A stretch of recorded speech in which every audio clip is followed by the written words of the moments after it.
let me write certain things.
All right, so शुरू करें?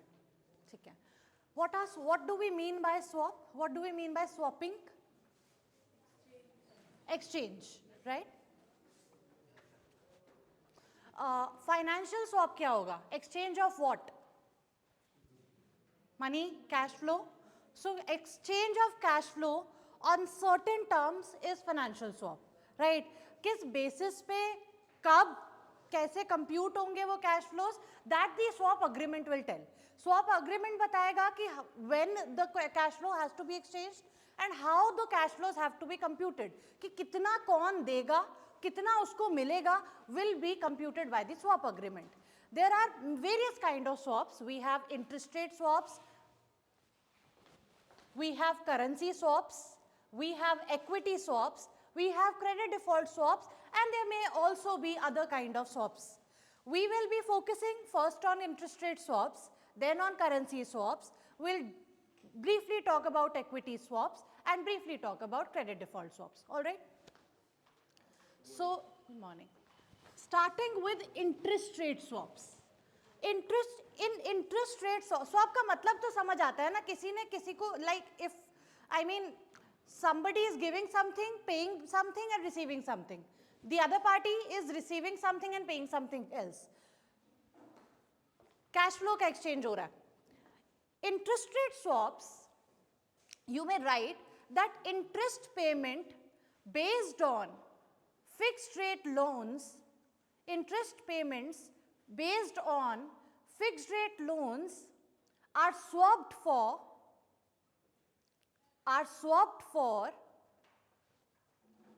interest rate payments based on floating rate loans.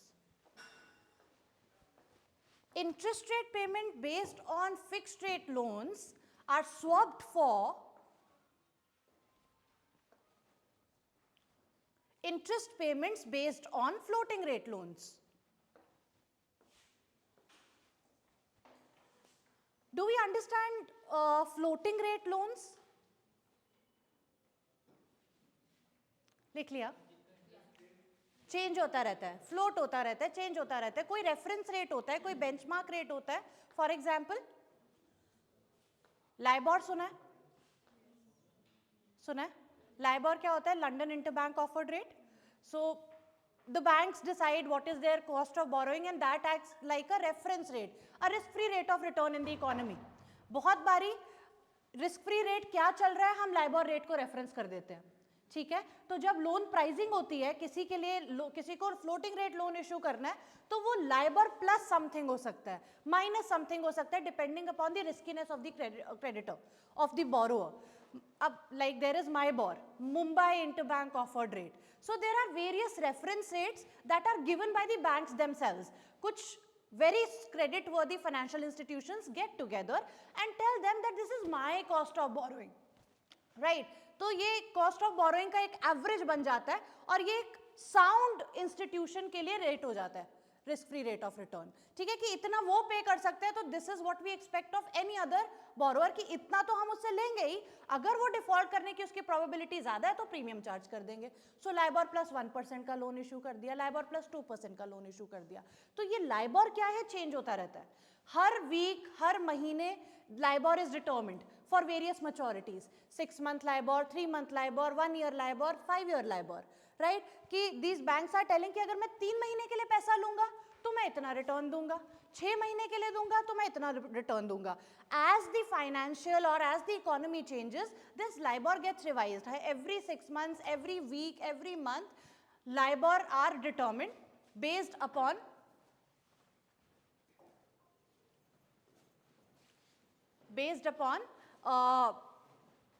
the rates given by these banks. So these banks get together और एक overnight rate देते हैं, एक 3 महीने का rate देते हैं, एक 6 महीने का देते हैं, एक साल का देते हैं, एक 5 साल का देते हैं, और ऐसे ये हर एक महीने बाद रेट देते रहते हैं। मतलब ये LIBOR keeps changing, fluctuating depending upon the macro economic conditions and depending upon the cost of borrowing of these banks, ठीक है। सो फ्लोटिंग रेट लोन समझ आता है कि आपने अगर लाइबोर प्लस 1% पे लोन उठाया है और वो हर सेमी एनुअली उसकी रिवीजन होगी, तो इसका मतलब ये है, लेट्स से मैंने 10 लाख का लोन लिया और लाइबोर प्लस 1% पे मेरे को लोन मिला और सेमी एनुअल रिवीजन है इसकी,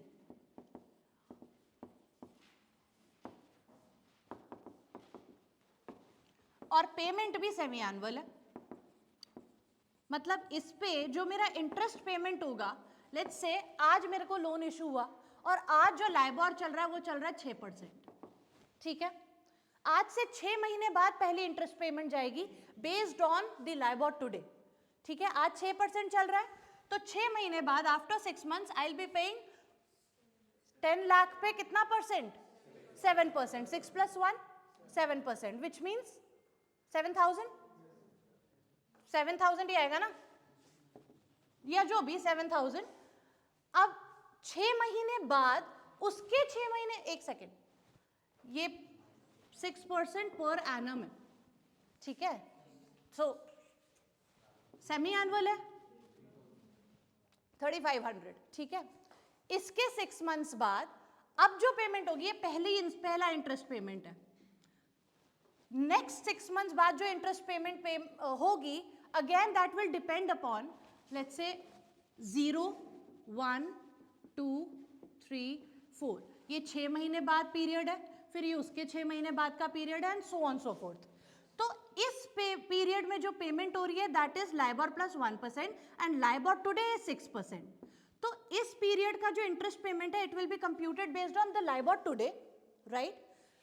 In this next period, the interest payment computed for this next period will depend upon the LIBOR that is discovered here. So, जब मैंने ये 3500 पे किए, again my whole thing revised and let's say LIBOR is now 5.5%, which means कि अगले 6 महीने के बाद जो पेमेंट होगी वो किस परसेंट के हिसाब से होगी, 6.5, 5.5 plus 1, 6.5, and yet again इस पीरियड की जो इंटरेस्ट पेमेंट होगी that will depend upon the LIBOR discovered on this date. Understood everybody floating rate loans? Any doubt? चलो, तो ये तो बात हुई फ्लोटिंग रेट लोन्स क्या होते हैं। Coming back to interest rate swaps,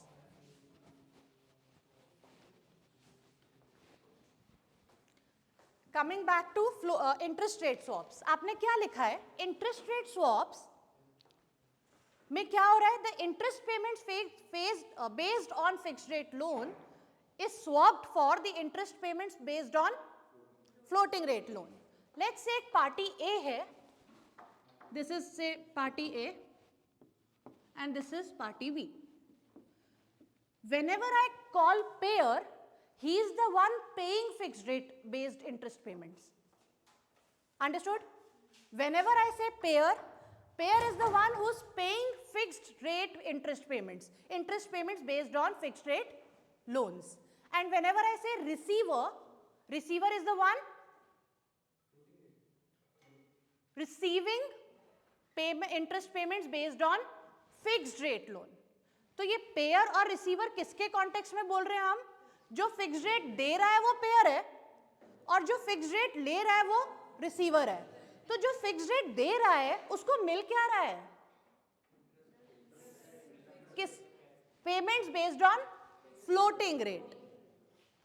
जो पेयर है, let me, okay, so there in on interest rate swaps there will be a notional principal, let's say 10 lakh. 10 lakh is the notional principal. We call it notional because this is never exchanged. This is used only to compute the payments, okay, and let's say term is 3 years. तो interest rate swap में क्या हो रहा है ना, let's say अगर party a pair है तो party A will pay payments based on fixed rate loan to party B, and party B will hence receive payment based on fixed rate loan, while party B will pay interest payments based on floating rate loan. मतलब let's say, अभी मैं swap rate बताऊंगी, let's say fixed rate जो agreement हुआ है ना वो ये है कि फिक्स रेट रहेगा, लेट्स स्वैप रेट ही बोलते हैं उसको भी, फिक्स रेट रहेगा 8% और इन एक्सचेंज ऑफ लाइबर, ठीक है। So what happens is, and term is 3 years, तो ये अपना 0 1 2 3 पहले साल पार्टी ए पार्टी बी को कितना देता है? 10 लाख का नोशनल प्रिंसिपल है। Party A has agreed to pay interest payment based on fixed rate loan. तो फिक्स्ड रेट कितना है? 8%। प्रिंसिपल वैल्यू कितनी है? 10 लाख। 10 लाख पे 8%, 80,000। 80,000 ही ना, ठीक है। तो ये देगा इसको 80,000। पार्टी बी पार्टी ए को क्या देगी? लेट से जब ये अग्रीमेंट हुआ 0th पीरियड पे लाइबर चल रहा था 7%, ठीक है। तो पार्टी बी पार्टी ए को क्या देगी? 7% के हिसाब से देगी। 7% ऑफ 10 लाख। तो अगर देखें तो नेट कैश फ्लो हुआ ए टू बी हुआ या बी टू ए हुआ? क्विकली कितना? ठीक है जी, आगे चलते हैं। सेकेंड ईयर, अब फर्स्ट ईयर के बाद LIBOR was discovered to be 8%। Now there is A and B again come in. A B को क्या देगा? 80,000 again, because A is the payer who is paying based on fixed rate, ठीक है। तो ये इसको 80,000 फिर से देगा। बी ए को क्या देगा? Floating rate loan. कितना? 8% हो गया था, तो अगेन 8% ऑन 10 लाख, नेट कैश फ्लो। अब सेकेंड ईयर में LIBOR discovered 6%। 3A, okay, third year में again A to B 80,000 again, B to A 60,000, net cash flow A to B 20,000। तो ये तो इंटरेस्ट रेट स्वैप है conceptually, where the interest rate payments based on fixed rate loan are swapped for the interest rate payments based on, फिर से बोलूं, वही तो बात बोल रही हूं, interest rate payment based on fixed rate. A ने इसको फिक्स्ड रेट के हिसाब से पेमेंट दी, बी ने इसको फ्लोटिंग रेट के हिसाब से payment the. This is interest rate swap, okay. इसके यूज केसेस अभी हम देखेंगे। कॉन्सेप्ट समझ आया? ठीक है, अभी थोड़े से यूज केसेस करते हैं।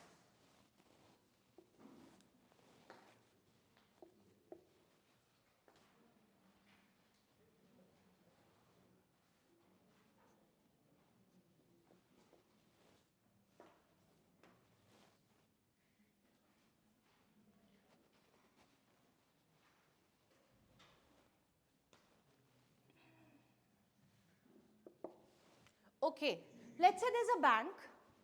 Bank has, of course, has its liabilities and assets. Liabilities के बैंक के liabilities में क्या होता है? Depositors होते हैं, या फिर बैंक ने जो फंड रेजिंग की है by issuing bonds वो हो सकते हैं, right? Bank can raise funds from other avenues also. Deposit is only one such avenue, right? तो depositor से तो पैसा आ ही रहा है, but bank can issue commercial certificate of deposits, can issue commercial papers, can issue bonds to raise funds. Let's say bank issued bonds, floating rate bonds with rate LIBOR, कि भाई जितना LIBOR होगा उसको उतनी इंटरेस्ट पेमेंट करनी होगी, तो bank ने फ्लोटिंग रेट बॉन्ड इशू कर दिया, पैसा उठा लिया, ठीक है? और बैंक के एसेट साइड पे, तो एसेट साइड पे क्या आता है बैंक के? जो वो लोन इशू करते हैं, ठीक है? सो लेट्स से जो उनका एवरेज लोन प्राइसिंग है, जो उन्हें अपने इशूड लोन पे रेट मिल रहा है वो 8% मिल रहा है, ठीक है? तो देना कितना है? LIBOR. मिल कितना रहा है? 8%. देयर इज एसेट लायबिलिटी, एक कॉन्सेप्ट होता है एसेट लायबिलिटी मैनेजमेंट. अभी bank interest rate risk face कर रहा है. LIBOR बढ़ गया तो देना ज्यादा पड़ेगा, घट गया तो मिलेगा ज्यादा. But bank is not here to make profit based on interest rate movements. Bank can not bear that much of a risk, right? Bank को अपना ब्रोकर की तरह काम करना है, इंटरमीडिएट की तरह काम करना है, स्प्रेड बनाना है, थोड़ा सा मार्जिन बनाना है, लेकिन बहुत रिस्की पोजीशंस बैंक नहीं ले सकता. तो अगर उसकी पूरी लायबिलिटी LIBOR के हिसाब से पेमेंट रिसीव होती है और एसेट 8% के हिसाब से पेमेंट मिलती है, LIBOR देना है, 8% मिलना है, तो देयर इज अ रिस्क. इस रिस्क को बैंक कैसे डील कर सकता है? उसको एसेट लायबिलिटी मैच करना पड़ेगा कि या तो मेरे को यहां से LIBOR मिलना शुरू हो जाए, या तो मैं अपने एसेट को फ्लोटिंग रेट पे कन्वर्ट कर दूं, या मैं अपने लायबिलिटी को फिक्स्ड रेट पे कन्वर्ट कर दूं. कुछ भी कर सकती हूं, फिर ये मैच हो जाएगा. या तो यहां 8.5 हो जाता, नहीं यहां 7.5 हो जाता तो मेरे को फायदा था, या फिर यहां LIBOR प्लस समथिंग हो जाता तो मेरे को फायदा था. करेक्ट? अगर ऐसा है तो LIBOR बढ़े या घटे क्या कोई रिस्क है? उसको कितने का फायदा है? 0.25 का. या फिर अगर ऐसा है कि यहां पे हो जाए 7.5 तो इसको कितने का फायदा है? कोई इंटरेस्ट रेट रिस्क है? तो इसको ये करना पड़ेगा ताकि इंटरेस्ट रेट रिस्क खत्म हो जाए. क्योंकि अभी तो क्या है, पेमेंट देनी है LIBOR के हिसाब से, इंटरेस्ट मिलना है 8% के हिसाब से. क्या कर सकता है बैंक?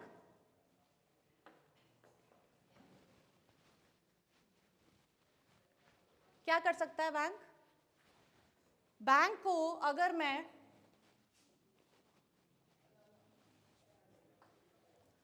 पार्टी ए की जगह रख दूं, इसको बोल दूं बैंक,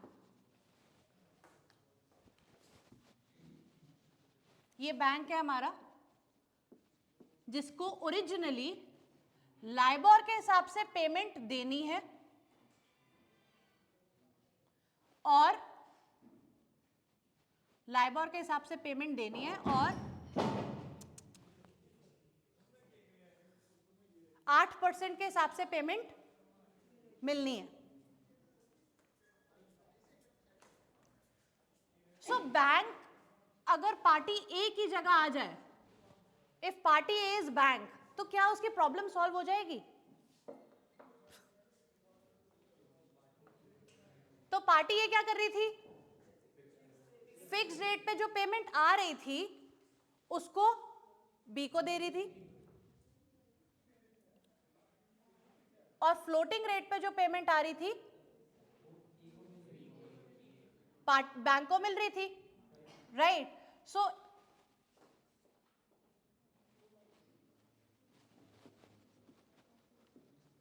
बैंक को ओरिजिनली LIBOR देना है, तो अगर उसे LIBOR मिल जाएगा तो ये चला गया, और जो भी fix rate, let's say fix rate is 8.5%, ठीक है? जो उसने स्वैप अग्रीमेंट में गया है उसमें फिक्स रेट 8.5% है. तो बैंक को LIBOR मिला, दे दिया, पेमेंट कर दी. 8.5% मिले, 8.5%, सॉरी इसको हम करते हैं 7.5%, 8% रिसीव हुए, उसमें से 7.5 दे दिए और आधे % का कमाई हो गई। तो उसने अपनी लायबिलिटी को फिक्स्ड रेट लायबिलिटी में कन्वर्ट कर दिया, क्योंकि क्या हुआ, जो भी फ्लोटिंग रेट पे पेमेंट हुई उसने डायरेक्टली वो पेमेंट अपने बॉन्ड इन्वेस्टर्स को कर दी, ठीक है। अब उसे क्या करना है, उसे 8 मिल रहा है, 7.5 देना है, 8 मिल रहा है, 7.5 देना है, ठीक है। 8% एसेट पे मिल रहा है ना, और देना कितना है अपने स्वैप में, 7.5। तो bank can use interest rate swaps to transform its fixed rate floating rate liability into a fixed rate liability. जो उसकी फ्लोटिंग रेट लायबिलिटी थी कि लाइबॉर देना था, अब फिक्स्ड रेट लायबिलिटी बन गई कि फिक्स्ड रेट देना, ठीक है। तो अब दोनों साइड फिक्स्ड रेट आ गया और उसने बीच में स्प्रेड कमा लिया। So that's how a bank can manage it's asset liability using interest rate swaps. समझ आया क्या? देखो लाइबॉर से repo rate can be a benchmark for the floating rate, मतलब फ्लोटिंग रेट अपने आप में कुछ नहीं है, या तो वो रेपो ही है या फिर वो लाइबॉर ही है, it is some reference rate, some benchmark rate. तो फ्लोटिंग रेट अपने आप में कुछ नहीं है, it can be anything, it can either be repo और लाइबॉर और माइबॉर और EURIBOR, there are many reference rates out there in economy, ठीक है। सो समझ आया बैंक ने कैसे यूज किया स्वैप्स टू इट्स एडवांटेज, कि उसने इंटरेस्ट रेट रिस्क हटा दिया, उसकी जो लाइबॉर वाली पेमेंट थी वो उसने रिसीव कर ली और यहां पे पे कर दी। अब उसकी पेमेंट बची किसकी, फिक्स्ड रेट की, रिसीट भी किसकी बची, फिक्स्ड रेट की, ठीक है। 7.5 के हिसाब से पेमेंट दे रही है, 8 के हिसाब से पेमेंट मिल रही है, सो आधा % का प्रॉफिट कमा लिया और इंटरेस्ट रेट रिस्क कुछ नहीं है। समझ आया ये कैसे किया? एक और एग्जाम्पल करते हैं। Let's say there is a bond investor,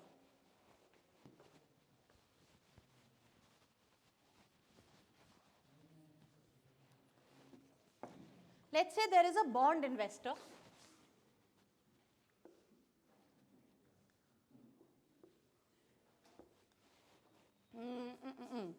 so he is invested into a floating rate bond और उसको अपने बॉन्ड पे मिलता है लाइबॉर प्लस 1%, ठीक है। एंड ही इज कंसर्न्ड कि लाइबॉर इंटरेस्ट रेट्स इकोनॉमी में गिरने वाले हैं, ही इज कंसर्न्ड कि इंटरेस्ट रेट्स इकोनॉमी में गिरने वाले हैं, विच मीन्स उसकी इनकम कम हो सकती है। He is a bond investor, उसने अपना पैसा बॉन्ड में डाला, फ्लोटिंग रेट बॉन्ड्स खरीद लिए, उस बॉन्ड पे उसे मिलता था लाइबॉर प्लस 1%, राइट। अगर उसको लग रहा है, and this person, this entity can be anybody with huge amount invested into bonds, ठीक है, और अगर इंटरेस्ट रेट गिरने वाले हैं, मतलब लाइबॉर गिरने वाला है, गिरे हुए लाइबॉर पे जब इनकम आएगी तो इनकम कम होगी, इनकम फॉल हो सकती है। If he is sure that this can be the case, what can he do to avoid this loss of income that he may be assuming in future, in near future? क्या कर सकता है वो? Swap में आ सकता है फिर से,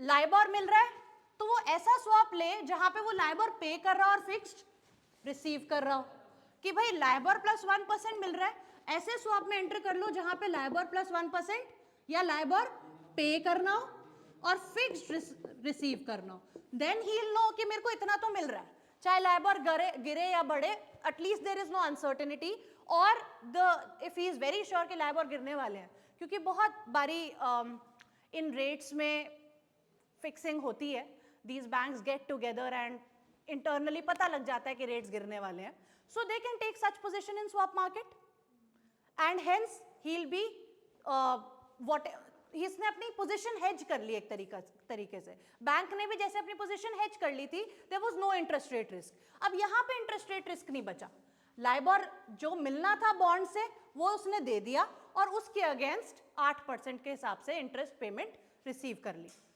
समझ आया?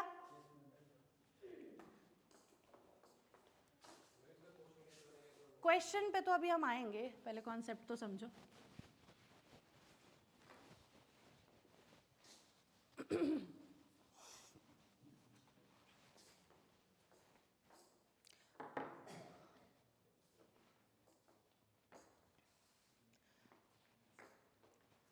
इस केस में जब लाइबोर घटता है तो पार्टी ए को फायदा है या पार्टी बी को फायदा है?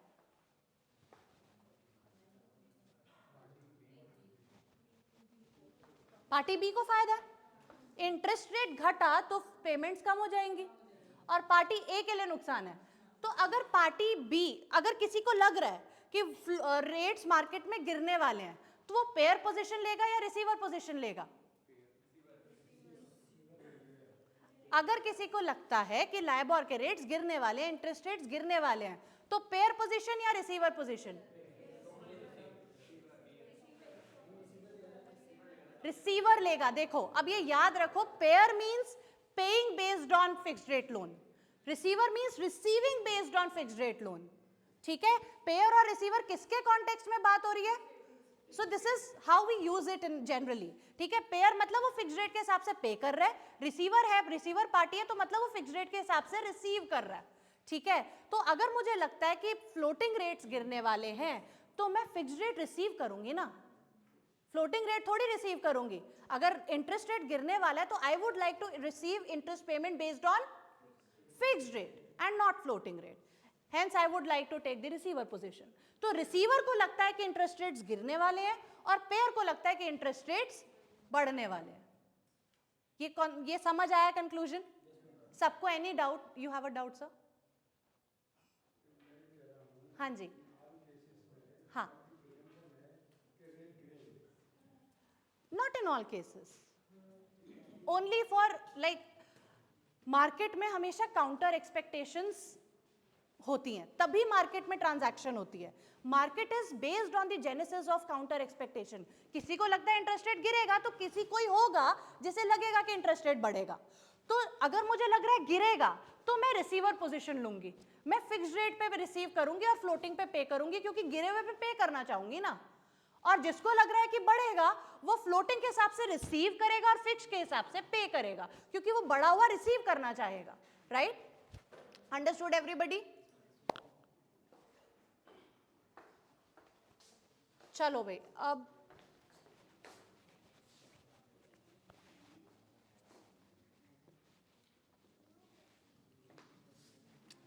let's understand construction of interest rate swap deal. Now the topic is, we've understood the concept, we've also seen the examples. Now we'll understand the construction of interest rate swap deal.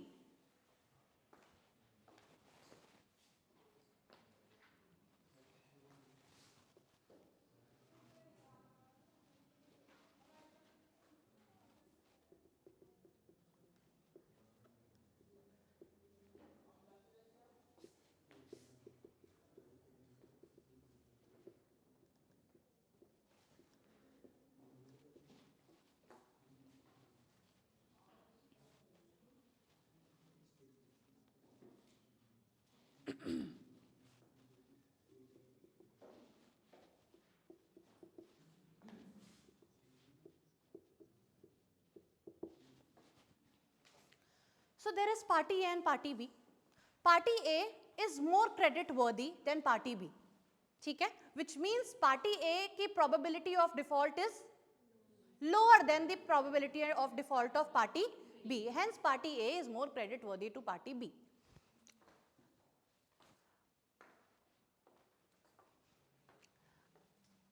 अब party ए को fixed rate, दोनों गए fixed rate market में भी loan ढूंढा, कितने पे मिल रहा है, और फ्लोटिंग पे भी कितने पे मिल रहा है। ठीक है, पार्टी ए को मिल रहा है 8% पे, पार्टी बी को मिल रहा है 11% पे।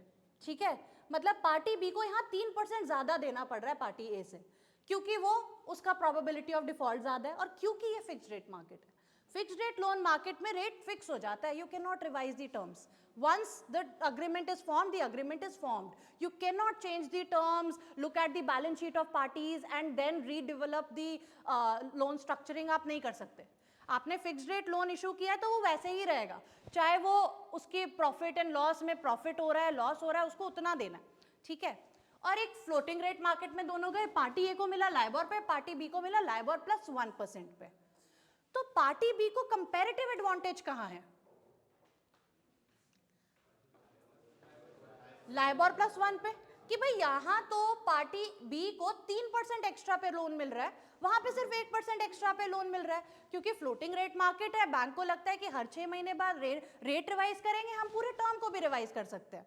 We can revise the entire agreement. A new agreement is formed every 6 months, which means कि अगर पार्टी बी का कुछ ऊपर नीचे डामाडोल कुछ होता है, शॉर्ट टर्म में तो चल जाएगा, लेकिन क्योंकि floating rate loan it's a series of short term agreements, short term loan agreements, कि भाई 6 महीने बाद फिर रेट रिवाइज हुआ, you may revise the entire term also. तो फ्लोटिंग रेट मार्केट में बी को थोड़े सस्ते पे लोन मिल रहा है, फिक्स रेट मार्केट में उसे ज्यादा महंगे पे लोन मिल रहा है. सिमिलरली ए को फिक्स रेट मार्केट में ज्यादा अच्छा रेट मिल रहा है as compare to floating rate market. ठीक है, वहां उसको 1% कम पे ही मिल रहा है बी से, यहां पे उसको 3% कम पे मिल रहा है. तो बेटर क्या है, ए किस मार्केट से लोन उठाए? फिक्स्ड. और बी किस मार्केट से लोन उठाए? Floating market. बट लेट से ए को चाहिए फ्लोटिंग और बी को चाहिए फिक्स्ड, क्या करेंगे? तो बोलेंगे ए को और बी को कि ठीक है, जहां तुम्हें कंपैरेटिव एडवांटेज मिल रही है लोन वहीं से उठाओ. ए को कहां से उठाने को बोलेंगे? फिक्स्ड से 8% दे दो. और बी को कहां से बोलेंगे? लाइबोर प्लस 1% दे दो. Now these parties can sit together and swap the loans. ठीक है, अब फायदा कहां होगा? इन दोनों में फर्क कितना है? इन दोनों में फर्क कितना है? 3 - 1, दोनों को मैक्सिमम 2% का फायदा हो सकता. कैसे? अभी दिखाऊंगी.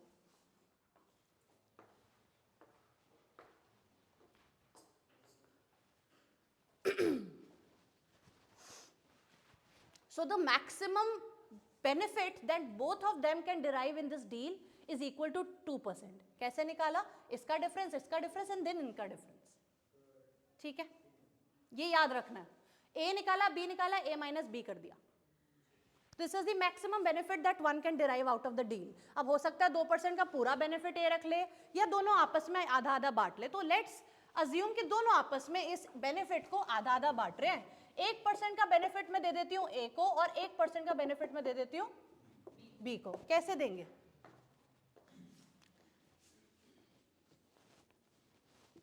तो they are entering into interest rate swap.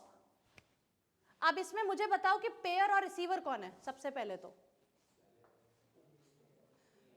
इस स्वैप में ए को चाहिए क्या? बताओ, डिजायर क्या थी? फ्लोटिंग की. मतलब वो पे क्या करेगा? डिजायर क्या है? फ्लोटिंग की. तो फ्लोट पे करना चाहता है. ठीक है, तो रिसीव क्या करेगा? फिक्स. मतलब ए रिसीवर है और बी इन अ वे कि इसको 8% देना है ना, तो इसे वो 8% मिल जाएगा, तो इसकी नेट फ्लोटिंग में लायबिलिटी आ जाएगी. अब मैं 1% का बेनिफिट देते हैं इसको कि ए को मार्केट में, सॉरी बी को फिक्स्ड रेट मार्केट में कितने का लोन मिल रहा था? 11 का. लेट्स से ये इसको 10% देता है, 1% का बेनिफिट इसको मिल गया. और ए बी को एज इज लाइबोर प्लस 1% दे देता है. बी को तो 1% का फायदा हो गया. क्या ए को 1% का फायदा हुआ? 10 मिला, 8 दिया, विच मीन्स 2 मिला. यहां पे कितना दिया? LIBOR plus 1. एग्जैक्टली. उसे देना कितना था? अगर वो मार्केट में जाता तो लाइबोर, यहां 1% एक्स्ट्रा दिया, तो फायदा कितने का हुआ?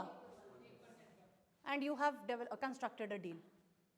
You could have used any number, but you have to make sure कि दोनों को बेनिफिट इक्वली जाए. और ये भी याद रखना कि ऐसा नहीं होगा कि बी को मार्केट में अगर 11% के हिसाब से लोन मिल रहा है तो वो यहां 12 दे रहा होगा. अगर 12 यहां दे भी रहा होगा तो उसे यहां ज्यादा मिल रहा होगा. Right. So we have to make sure कि दोनों को इक्वल बेनिफिट डिराइव हो. This is how you constructed a deal. एक और क्वेश्चन करें?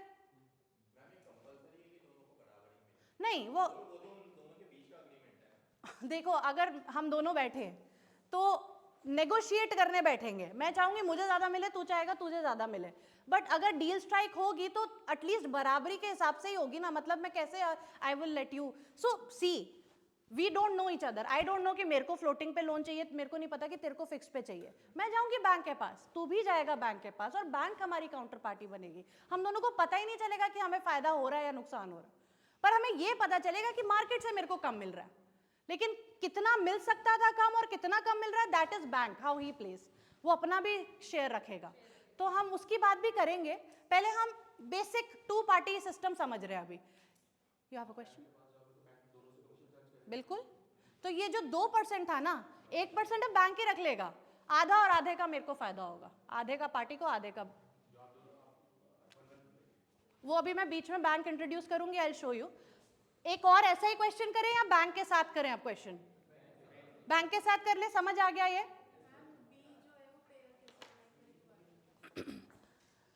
देख, स्वैप मार्केट में पेयर कौन होता है? जो फिक्स दे रहा है। You are right, you are right, swap market में तो यही पेयर हुआ ना, इसको फिक्स्ड मिल, ठीक तो यार, इसको फिक्स्ड मिल रहा है,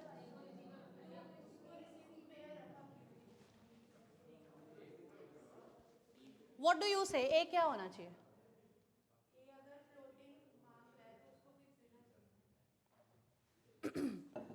ए ने फिक्स्ड मार्केट में लोन उठा लिया है, मतलब पेमेंट फिक्स की करनी है, उससे अगर फिक्स्ड मिल जाएगा तो वो वाली पेमेंट कर देगा, तो नेट उसको फ्लोटिंग की करनी पड़ेगी, तो स्वैप मार्केट में तो उसको फिक्स्ड ही मिल रहा है ना।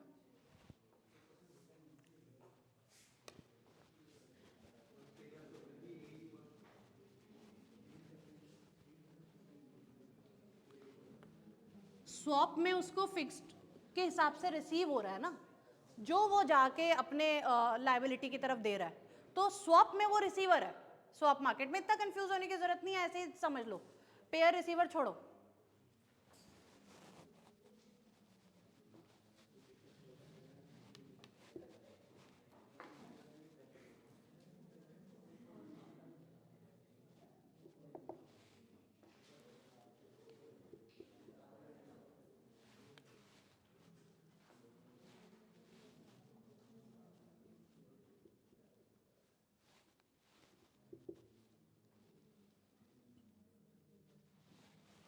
करो ये करो, before I move to bank and confuse you even more,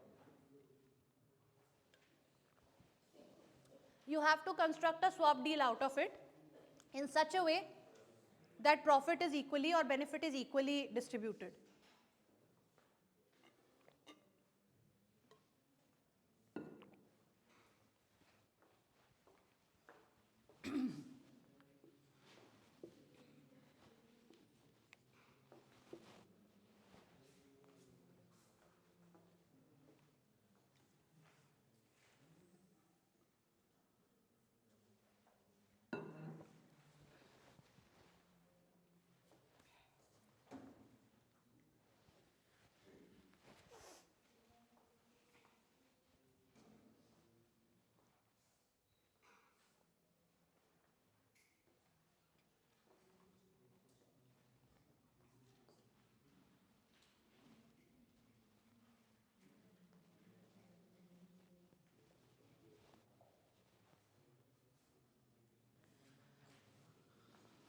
What is the maximum benefit that can be driven out of a swap deal in this case?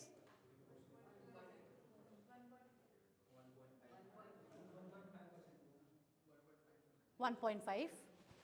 यहां पे फर्क कितना है? यहां पे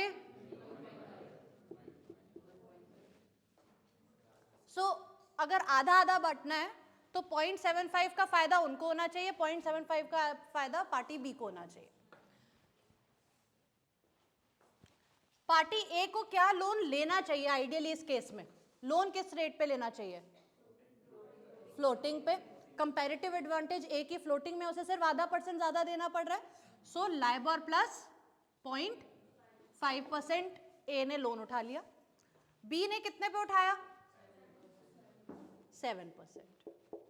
बट ए को चाहिए था फिक्स्ड में, बी को चाहिए था फ्लोटिंग में, ये तो अज्यूम्ड है। स्वैप कर रहे हैं अब।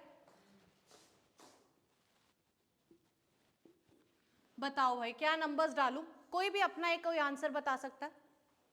मुझे यहां का नंबर चाहिए और यहां का। What is x, what is y? Anybody who has been able to construct a deal? It could be anything. You can all have different answers. But answer correct है कि नहीं, you need to tell me. कुछ किया construct?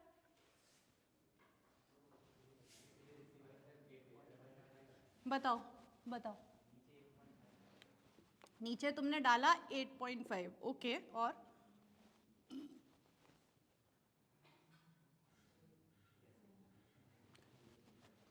करो, कोई तो करो।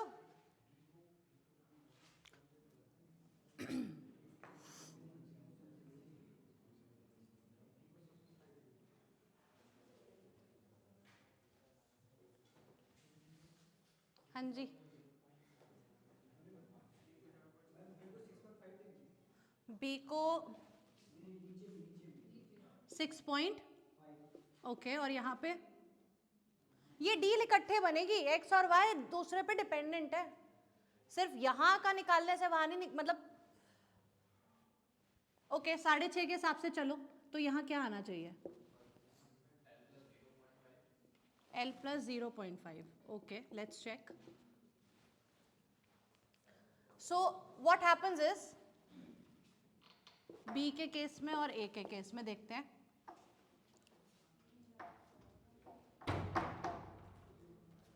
Are you sure यहाँ पे नीचे 6.5 आएगा? लाइबर प्लस समथिंग नहीं आना चाहिए नीचे?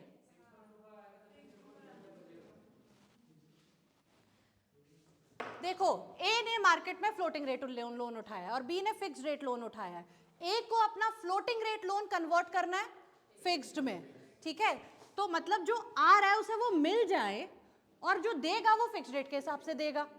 तो जो लाइबर प्लस समथिंग आ रहा है यहाँ पे लाइबर मिलना चाहिए ना, ताकि ये लाइबर आया गया, फ्लोटिंग रेट अपने आप ही खत्म, फिक्स्ड रेट बचा।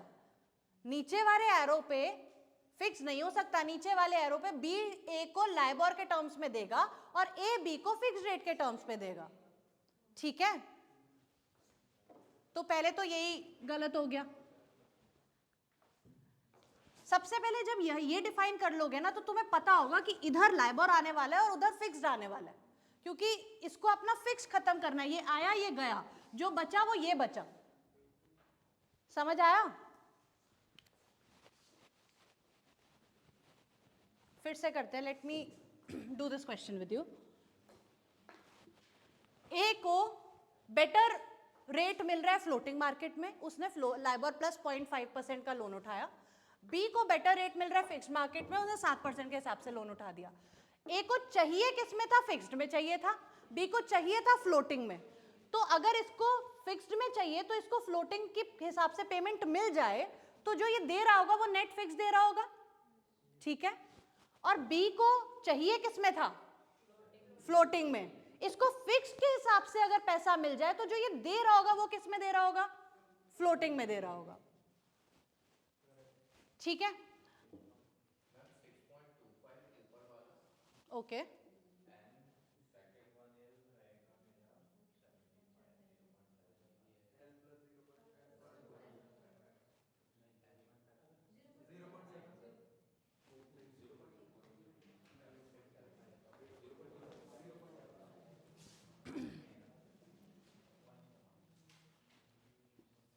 चलो इसके हिसाब से करते हैं।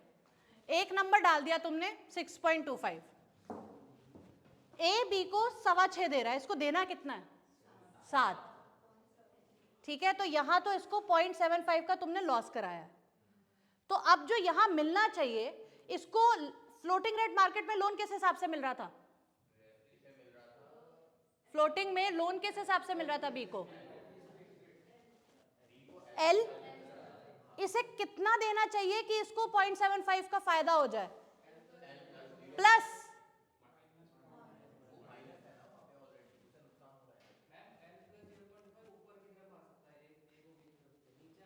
देख ऊपर की तरफ तो फिक्स्ड में ही आना है, नीचे की तरफ फ्लोटिंग में ही आना है, ठीक है। अभी मैंने ये डाल दिया, कुछ भी बन सकता है। 6.25 के हिसाब से मुझे बताओ बी को अभी कितने -0.75 का नुकसान हो रहा है? यस, लाइबोर का इसे मार्केट में मिल रहा था, इसे कितना कम देना चाहिए कि इसे 0.75 का प्रॉफिट हो जाए पूरी डील में?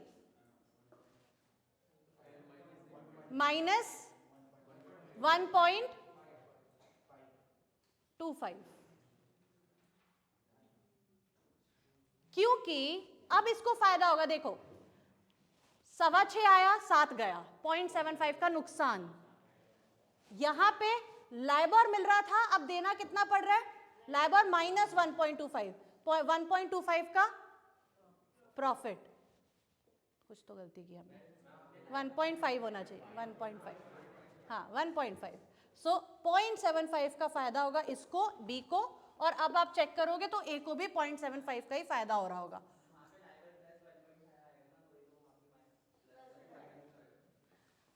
वेट,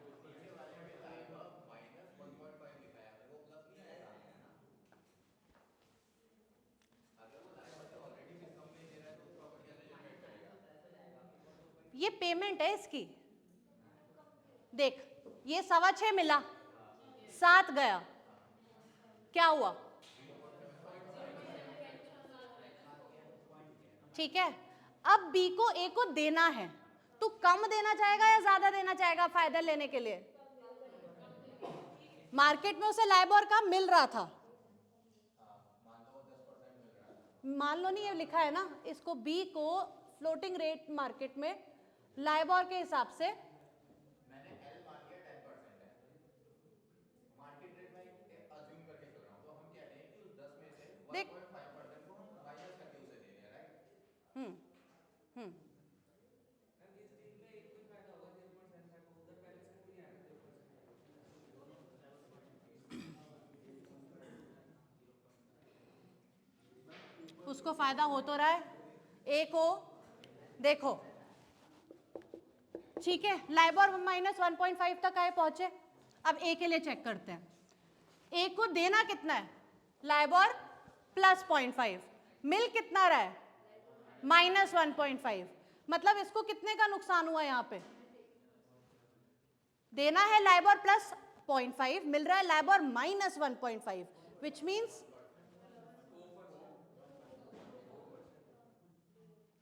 भाई डेट कम मिला, आधा ज्यादा देना है, -2, ठीक है। अब इधर देखो, फिक्स्ड रेट मार्केट में इसको लोन कितने पे मिल रहा था?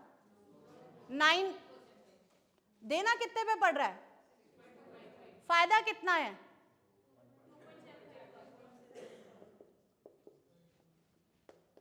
0.75 का फायदा हुआ, दोनों को 0.75 का फायदा हुआ। तुम यहां कोई भी नंबर डाल दो, उसके हिसाब से ये डालना पड़ेगा। क्या करूं? 5.75 डालूं यहां पे? तो तुम कम ही करते जा रहे हो, इतना इजी वे है कि चलो एनीवेज 5.75 डाला। बताओ भाई, सब बताओ, कर लो, पॉसिबिलिटीज हर तरीके से बनेंगी। चलो जी, अब नीचे क्या आना चाहिए? x आ गया, y बताओ क्या आना चाहिए?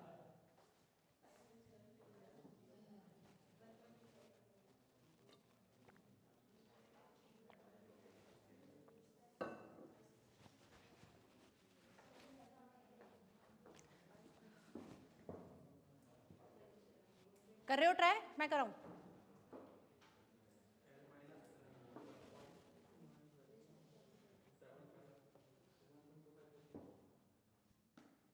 हाँ जी, अगर ये 5.75 आ गया, समझे? बी का जा कितना रहा है? आ कितना रहा है? 5.75, नुकसान कितने का है? ठीक है, फायदा कितने का दिलाना था? 0.75 का, लेकिन अब इस वाले में मेरे को कितने का दिलाना पड़ेगा? 1.25 का नुकसान हो गया, 0.75 का फायदा दिलाना था, तो मुझे टोटल 1.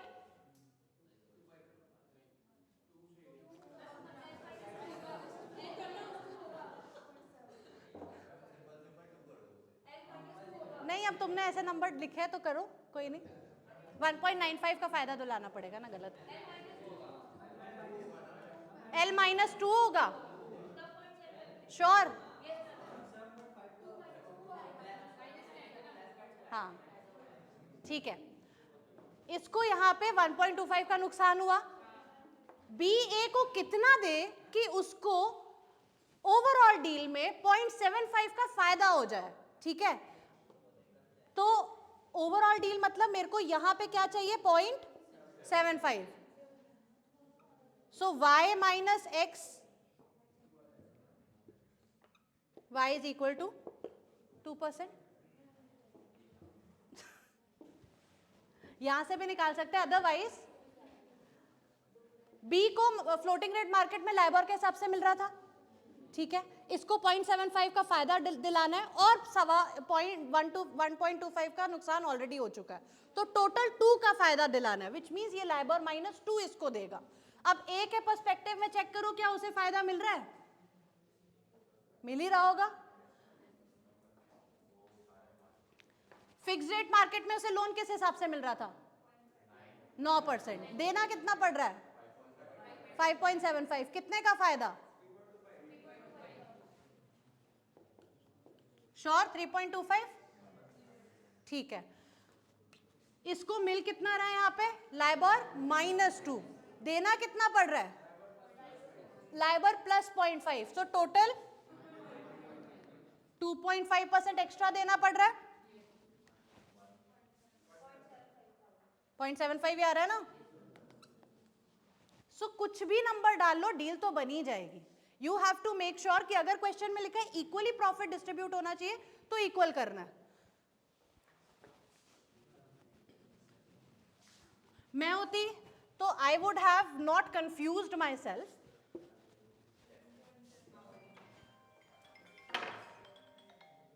मुझे पता है कि बी को कितने का फायदा दिलाना है?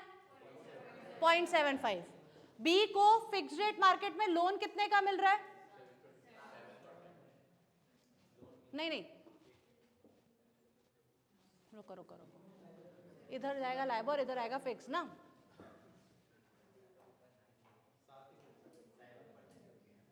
हाँ, तो इसको अगर मेरे को 0.75 का फायदा दिलाना है तो मैं डायरेक्टली 7.75% यहां लिख देती, ठीक है? अब यहां पे जो इसको मिल रहा था वही लिखना पड़ेगा मुझे। बी को कितने पे मिल रहा था फ्लोटिंग रेट पे? लाइबोर पे। अब वो ए को अपने आप फायदा हो रहा होगा 0.75 का, क्योंकि अब क्या हुआ, इसे 0.75 का फायदा हुआ, यहां कोई नुकसान नहीं हुआ, तो टोटल 0.75 का फायदा हो गया। अब ए का चेक कर लो, ए को फिक्स रेट मार्केट में 9% मिल रहा था, देना कितना पड़ रहा है? 7.75, विच मींस कितने का फायदा? 1.25 का। यहां पे से लाइबोर मिल रहा है, देना कितना है?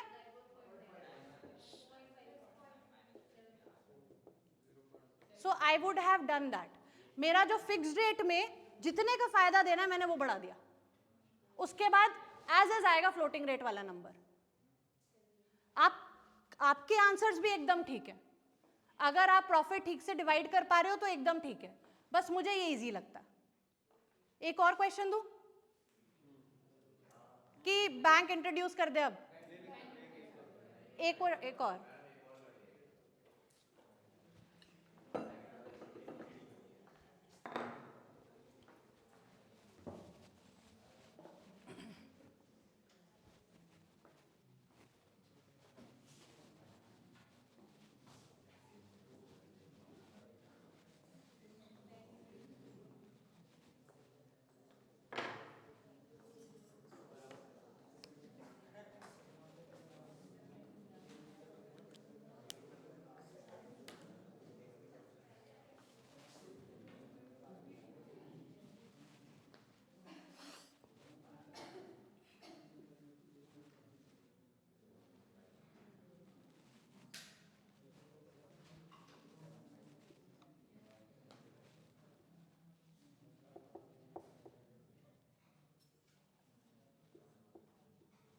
ठीक है जी, ये रहा question, construct a swap deal.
हाँ जी,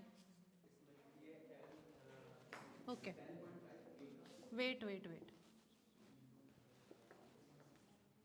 बताओ ए देगा कितना? ओरिजिनली लोन किस मार्केट में ले? और बी? ठीक है, क्या?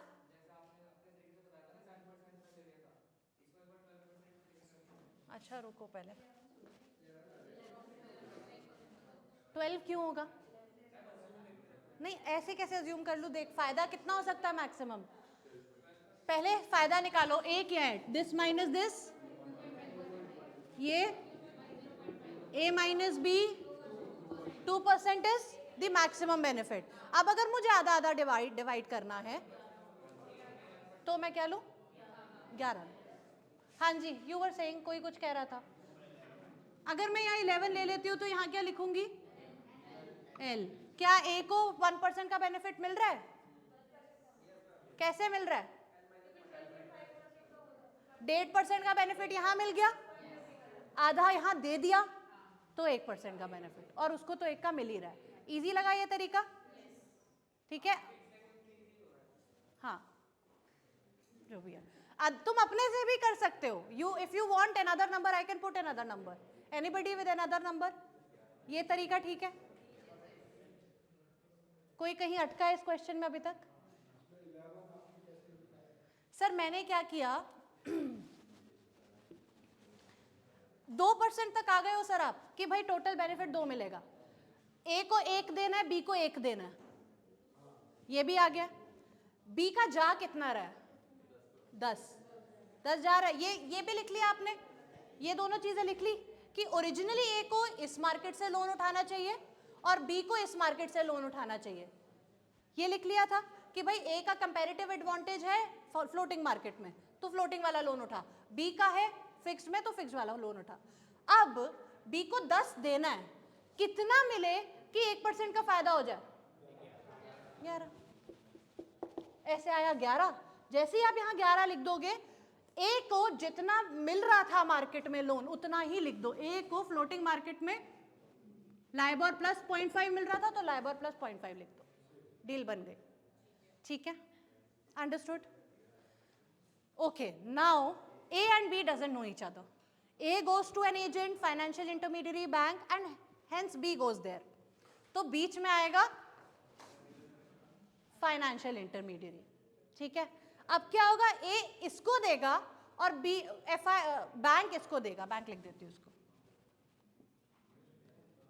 ठीक है, A बैंक को देगा, बैंक B को देगा, B बैंक को देगा, बैंक A को देगा।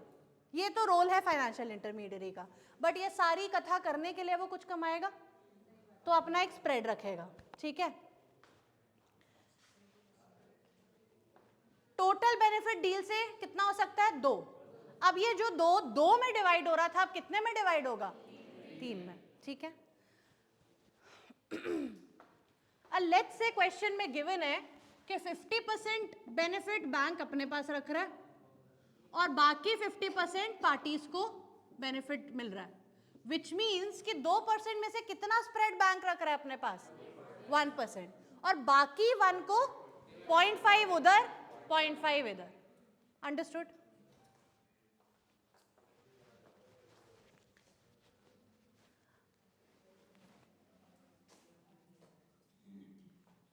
मतलब बी को कितना मिलना है? 0.5 का फायदा। तो बी को मैं क्या कर दूं? बी बैंक को कितना दे? जितना उसको फ्लोटिंग रेट मार्केट में लोन मिल रहा था, इससे उसको ना फायदा होगा ना नुकसान। ठीक है, अब ये फिल हो गया, ये आप फिल कर सकते हो।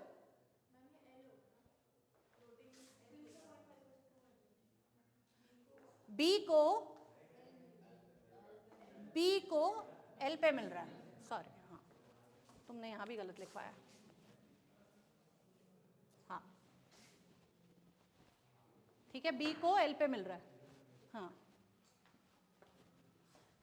तो बी को तो हो गया आधे % का फायदा कि 10.5 मिले, 10 दिए, आधा % फायदा, और बी को जो फ्लोटिंग रेट मार्केट में लोन मिल रहा था कितने का, लाइबोर का। तो इफेक्टिवली उसको जो लोन पड़ा वो पड़ा लाइबोर -0.5%, सॉरी लाइबोर -0.5%, राइट। कि भाई 10.5 मिला, 10 दिया, आधा बचा, और लाइबोर दिया, विच मीन्स लाइबोर -0.5% ही दिया। इफेक्टिव रेट उसको ये पड़ा, मार्केट में लाइबोर मिल रहा था, अब उसको मिल रहा है लाइबोर -0.5 का फायदा होने का मतलब तो यही है ना, आधा % कम। अभी बैंक को कितना कट रखना है, 1%। तो अगर इसको 10.5 देना है तो ए से कितना ले ले, 11.5 ले ले, और जो यहां मिल रहा है वो एज इज ट्रांसफर कर दे। बैंक को 1% का फायदा हो गया। अब देखो ए को आधे % का फायदा हो रहा है कि नहीं हो रहा है, हो रहा है कि ए को मिलता 12.5 पे, मिल गया 11.5 पे, 1% का फायदा। लाइबोर मिला, दिया कितना, लाइबोर +0.5 -0.5% का फायदा हो गया, ए को भी, बी को भी, और बैंक को हो गया 1% का। अंडरस्टूड। एक और क्वेश्चन करें, विद बैंक इंटरमीडियरी।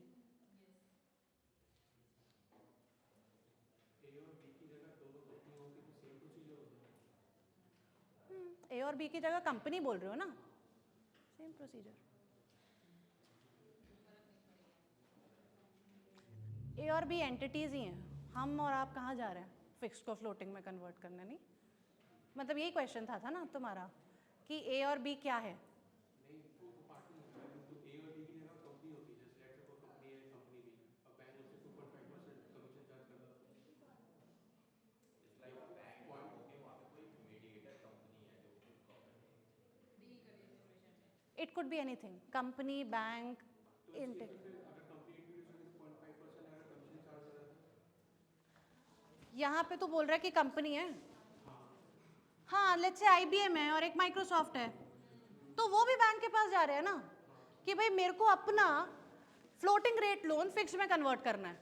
माइक्रोसॉफ्ट भी बैंक के पास गई कि मेरे को अपना फिक्स्ड रेट लोन फ्लोटिंग में करना है। उसको नहीं, बैंक को पता है कि इसका कितने पे चल रहा है, बैंक को पता है माइक्रोसॉफ्ट का कितने पे चल रहा है, तो वो एक अपना डील कंस्ट्रक्ट कर देगा, अपने पास कुछ कट रख लेगा, बाकी दोनों को बांट देगा। तो ये उसकी नेगोशिएशन है बैंक के साथ कि भाई मेरे को इस रेट पे दे दो, ठीक है। So it is more on negotiation, वो कितना कट रख पाता है। नहीं अगर बैंक जो है दोनों से 0.2% चार्ज कर रहा है पर एनम कमीशन, 0.2% चार्ज कर रहा है, किस चीज की कमीशन, स्वैप करने की। तो मतलब दोनों से, मतलब 0.4 जा रहा है बैंक के पास, यही बोल रहा है। तो 2 में से 0.4 अगर बैंक के पास चला गया तो 1.6 बचा, ठीक है। अब 1.6 ही बचा ना। अब अगेन डिपेंड करता है कि आधा इधर जा रहा है आधा उधर जा रहा है, अगर जाएगा तो कर सकते हैं, let's do it. Number change हो जाएंगे बस। अगर बैंक 2% में से 0.4 बैंक रख गया, ठीक है, 1.6 अगर मैं इक्वली डिस्ट्रीब्यूट करूं तो कितना किधर जाएगा, 0.8, बी को कितना फायदा दिलाना है, 0.8, 10 जाना है, कितना दे दूं, बाकी इसका लाइबोर एज इज रहने दूं। बैंक को कितना कट लेना है,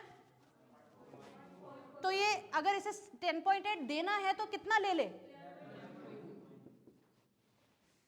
और जो बैंक इसके पास आ रहा है वो एज इज जाने दे, एक आईबीएम को अपने आप 0.8 का फायदा हो जाएगा, ठीक है। वो बैंक कंपनी से कुछ नहीं हुआ, वो बस नंबर चेंज कर दिए कि बैंक ने 50% नहीं रखा, बैंक ने 0.4 का कट रखा, बाकी उसने डिस्ट्रीब्यूट कर दिया। एक क्वेश्चन लिखो,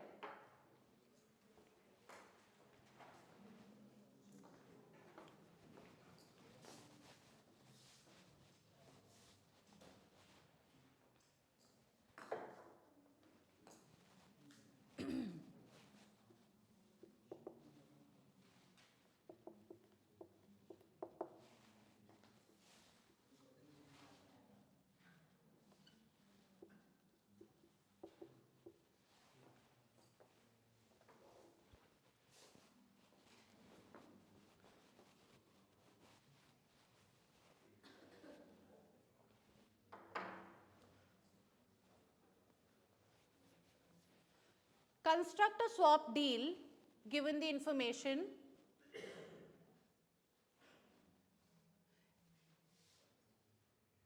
If a bank keeps 60% of the cut, 60% of the spread, 60.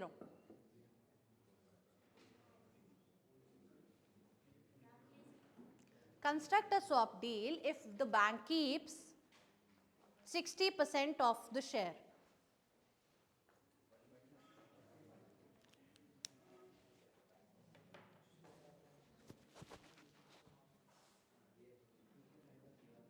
Click here. Will you try? Go ahead.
हाँ जी करें, हो गया?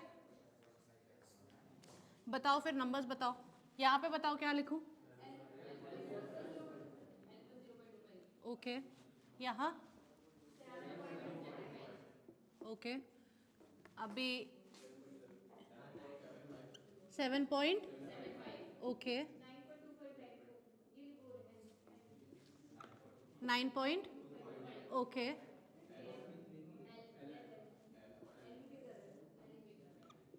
ठीक है, यही आ रहा है क्या सबका? अलग अलग भी आ सकता है वैसे. So maximum benefit that can be driven out of this deal is 10 minus 7.25 कितना बना? 2.75. ठीक है, हाँ 0.25, so 2.5. इसका 60% किसने रखा? बैंक. मतलब कितना? ओके, सो 1.5% बैंक ने रख लिया, बाकी 1% पॉइंट. अगर कुछ नहीं गिवन, जैसे क्वेश्चन में मैंने नहीं बताया कि कंपनीज को कितना, तो इक्वली अज्यूम कर लिया. 0.5 का बेनिफिट इधर, 0.5 का बेनिफिट इधर. ठीक है जी. अब बी को मिल कितना रहा है, देना कितना है 7.25, कितना मिल जाएगी 0.5 का बेनिफिट हो जाए 7.75 और एल एज इज दे देगा और 1.5 का, ठीक है, परफेक्ट, करेक्ट, अंडरस्टूड, बिल्कुल, ये नहीं पता। चलो, तो ये तो बात हुई इंटरेस्ट रेट स्वैप्स की। Let's move to currency swaps now. Shall I रब?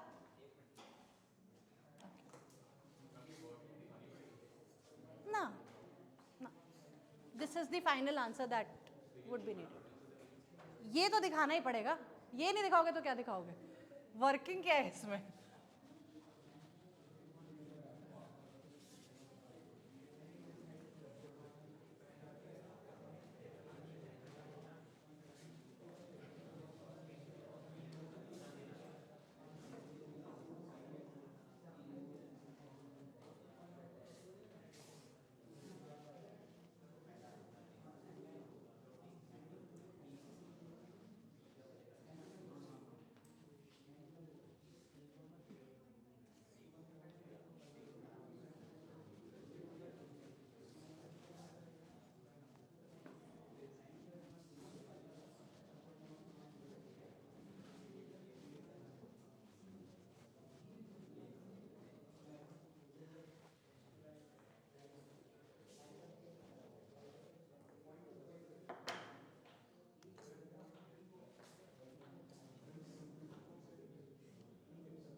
All right, in currency swaps, interest payments based on, write down, interest payments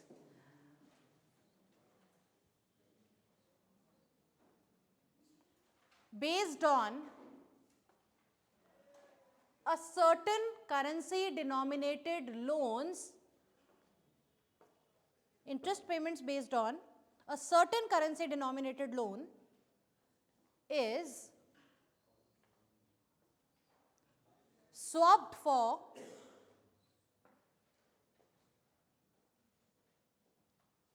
interest payments on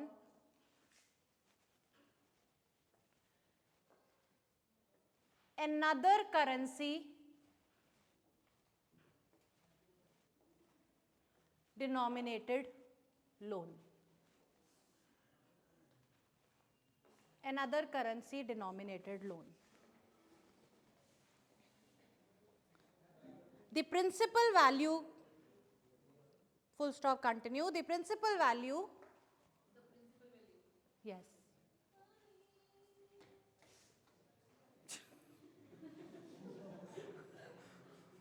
The principal value may be exchanged in the beginning and at the end of the loan.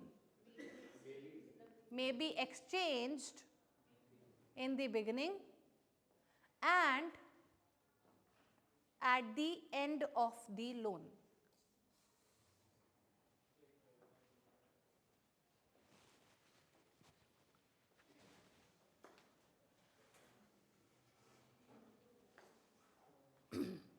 मतलब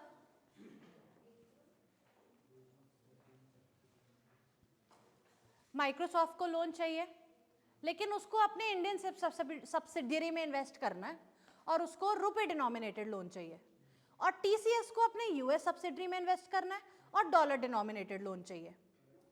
पर market में कुछ ऐसा चल रहा है कि जब माइक्रोसॉफ्ट देख रहा है कि डॉलर में उसको इतने पे मिल रहा है, रुपी में उसको उतने पे मिल रहा है, टीसीएस को डॉलर और रुपी डिनोमिनेटेड लोन कितने पे मिल रहा है, इट्स गिवन। किसकी क्रेडिट वर्दीनेस दोनों मार्केट में ज्यादा है? Basic question. माइक्रोसॉफ्ट की, जिसको कम पे मिल रहा है।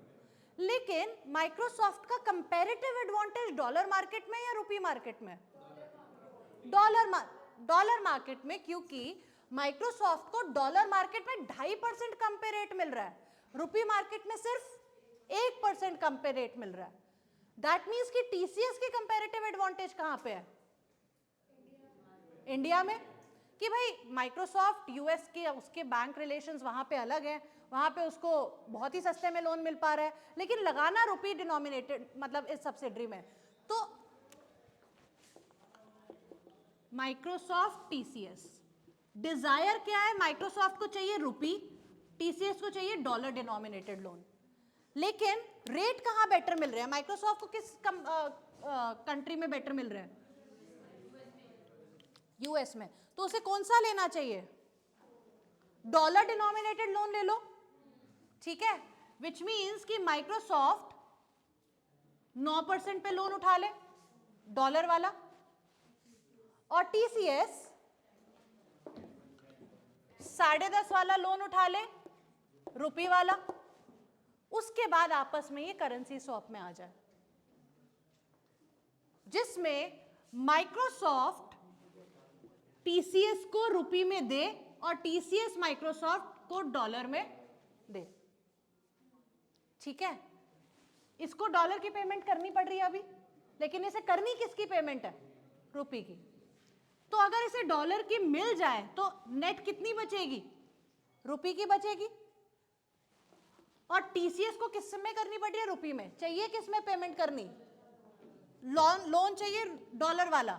तो अगर इसे रुपी मिल गया तो जो इफेक्टिवली बचा वो डॉलर बचा। सो करेंसी स्वैप क्या है? Interest payment based on one currency is swapped for the interest payment based on another currency, ठीक है।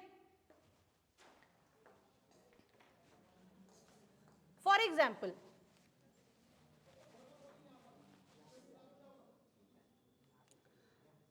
let's say Microsoft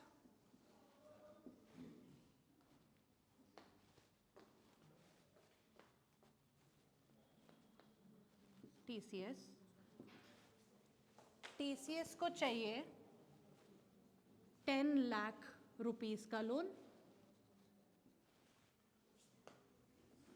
और माइक्रोसॉफ्ट को चाहिए 10 लाख इंटू 80, $800 मिलियन। यही बना क्या? क्या ये ऑलमोस्ट इक्विवेलेंट है? 10 lakh Indian rupee, 800 million dollar की ज्यादा कर दिया मैंने? एक सेकेंड, 800 मिलियन में मैं क्या ऐड कर दूं? 10 लाख, है ना? 10 लाख, ठीक है, इंटू 80, 80, 1 2 3 4 1 2 अलग अलग है क्या? 1 2 3 4 5 6 7,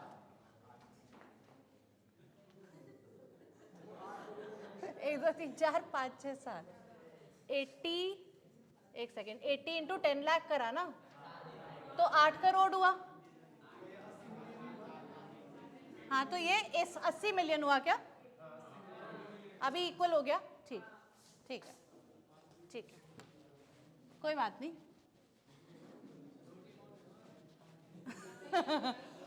फर्क नहीं पड़ता, इसको चाहिए 10 लाख के हिसाब से चाहिए, इसको चाहिए 80 मिलियन, आसपास सेम अमाउंट का लोन दोनों को चाहिए, ठीक है। करेंसी स्वैप कैसे वर्क करेगा? टीसीएस को चाहिए डॉलर में लोन, माइक्रोसॉफ्ट को चाहिए रुपी में लोन। तो पहले तो प्रिंसिपल पेमेंट टीसीएस माइक्रोसॉफ्ट को दे देगा, और माइक्रोसॉफ्ट टीसीएस को दे देगा।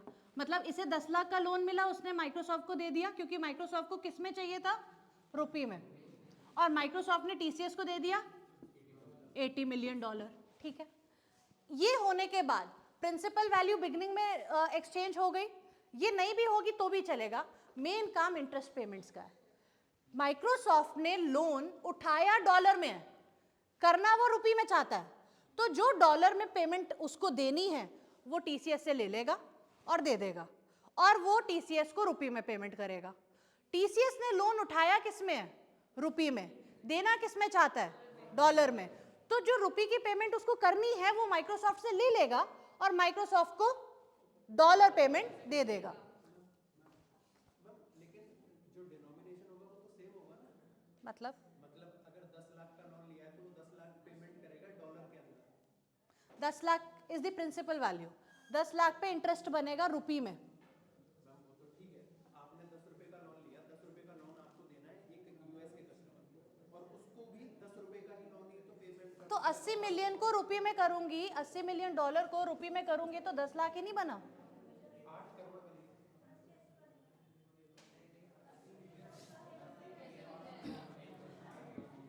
अच्छा चलो ये बता दो कि 10 लाख, अच्छा ठीक है, ठीक है, अगर 10 लाख रुपए है तो डॉलर में इक्विवेलेंट वैल्यू बताओ यार, इक्विवेलेंट बताओ। अच्छा मैंने मल्टीप्लाई कर दिया था क्या, अभी ठीक है, इक्विवेलेंट है। सो इक्विवेलेंट वैल्यू ही प्रिंसिपल की रखनी है, हाँ वो ठीक है, और ये नोशनल भी हो सकता है और या फिर वो बिगिनिंग में एक्सचेंज भी हो सकता है।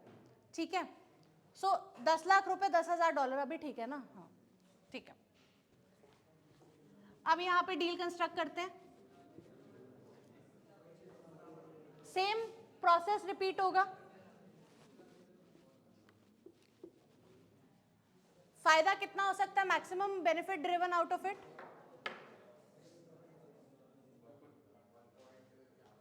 यहां पे 1.5%, यहां पे 100,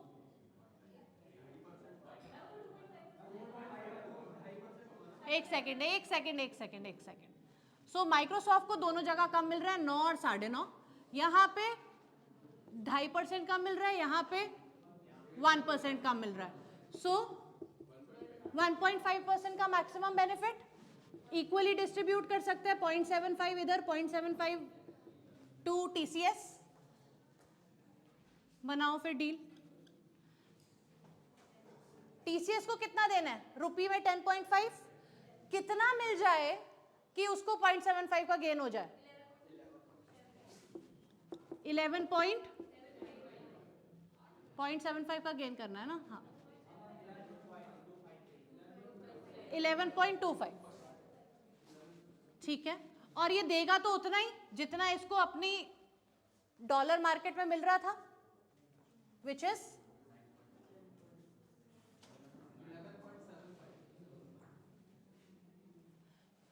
टीसीएस का है, हाँ 11.5। दोनों को 0.75 का फायदा मिल जाएगा। अगेन नंबर्स कुछ भी हो सकते थे, जस्ट दैट के 0.75 का दोनों को बेनिफिट होना चाहिए, माइक्रोसॉफ्ट एंड टीसीएस। टीसीएस को 11.25 मिला, 10.5 दिया, 0.7 का फायदा, 0.75 का फायदा। टीसीएस को डॉलर मार्केट में 11.5 के हिसाब से ही लोन मिल रहा था, 11.5 ही दिया, विच मीन्स अगर बारिंग एक्सचेंज रेट रिस्क 11.5 माइनस 0.75 उसको इफेक्टिवली रेट पड़ा, ठीक है, 0.75 का फायदा हो गया। माइक्रोसॉफ्ट को 9% देना है, मिल कितना रहा है 11.5, मतलब 2.5 एक्स्ट्रा मिल रहा है। माइक्रोसॉफ्ट को देना कितना पड़ रहा है 11.25, अपने रुपये मार्केट में लोन मिल कितने पे रहा था, माइक्रोसॉफ्ट को रुपये मार्केट पे 9.5 मिल रहा था, कितना ज्यादा देना पड़ रहा है,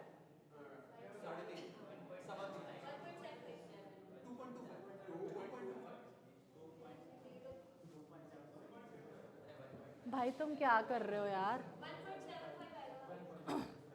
1.75, फायदा कितने का हुआ 0.75 अगेन, तो प्रोसेस सेम है, इट्स जस्ट कि एक अब यहां पे करेंसी मार्केट आ गई,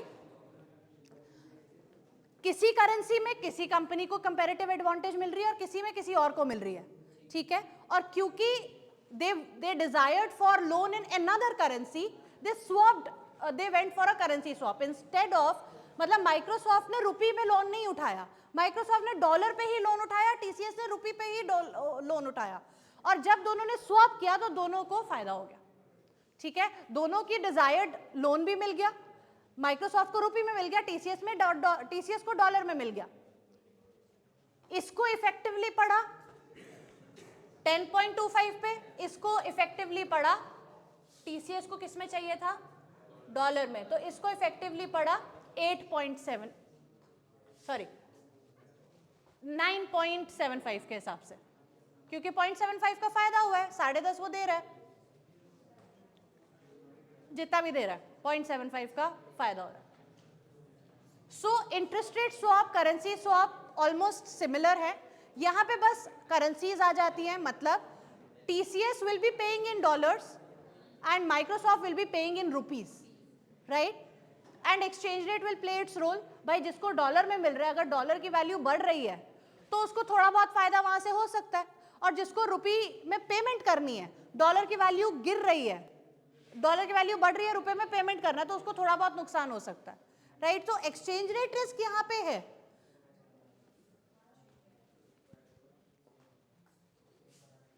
so what will happen is, अगर 3 साल का लोन है तो पहला, दूसरा, तीसरा, ये रहा माइक्रोसॉफ्ट, टीसीएस, माइक्रोसॉफ्ट टीसीएस को 11.25% ऑन 10 लाख रुपीस, ठीक है, 11.25% ऑन 10 लाख रुपीस देगा, और टीसीएस माइक्रोसॉफ्ट को 11.5% ऑन $10,000 देगा, ठीक है। तो Microsoft is paying in rupees, TCS is paying in dollars, understood. अब अगेन इसमें भी इंटरमीडियरी हो सकता है, Microsoft might reach out to Morgan Stanley, might reach out to Goldman सैक्स, एंड सो वुड टीसीएस, तो बीच में फाइनेंशियल इंटरमीडियरी अगेन आ सकता है, और फिर हमारा एक कट फाइनेंशियल इंटरमीडियरी भी लेके जा सकता है, जो हमने पिछले क्वेश्चन में किया था।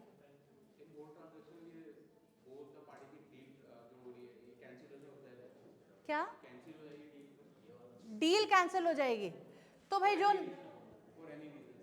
फॉर एनी रीजन, देखो कोई भी contract, specially derivative contract, over the counter contract, party की वजह से कैंसिल होता है, तो जो भी नुकसान बैंक को होगा वो पार्टी बियर करेगी, प्लस जो भी ट्रांजैक्शन चार्ज या कैंसिलेशन फी होती है, कैंसिलेशन फी तो होती है, बट अगर नुकसान बैंक को हुआ तो वो बैंक पे करेगा, ठीक है, क्योंकि बैंक इंटर बैंक में पोजीशन ले चुका होता है उसकी वजह से। तो that is another like concept और टॉपिक ऑल टुगेदर, जो अगेन करेंसी फ्यूचर्स का पार्ट है, कर सकता है वो भी, हम रिविजन क्लास में कर लेंगे, बट इट्स वेरी इजी, कुछ नहीं है। क्या चीज? नहीं, ये डील बन गई, अब ये डील अगले 3 साल तक, जो भी टर्म ऑफ कॉन्ट्रैक्ट है 3 साल तक कंटिन्यूड रहेगी ना। डील एक बार बन गई, आपने कंस्ट्रक्ट करनी आ गई डील, डन, ठीक है। अभी हम आगे चलते हैं,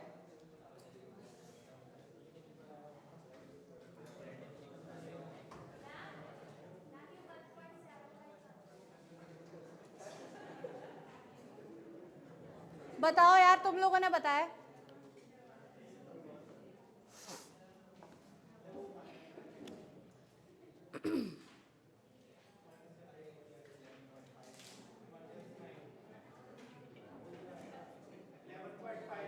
$11.5 -9 ये कैसे आया? एक सेकेंड, टीसीएस ने इसको कितना दिया? 11.5,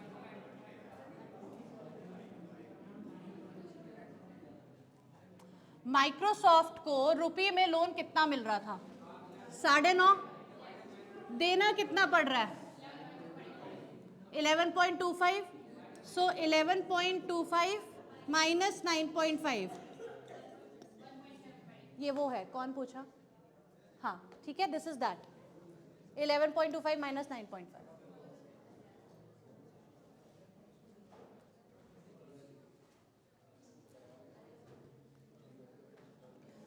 कर लोगे ऐसा question will you be able to construct a swap deal whether currency swap और इंटरेस्ट रेट स्वैप कर लेंगे आगे चले है ओके मेरे को नहीं पता क्या अभी करवा दूं मैं क्वेश्चन दिखाओ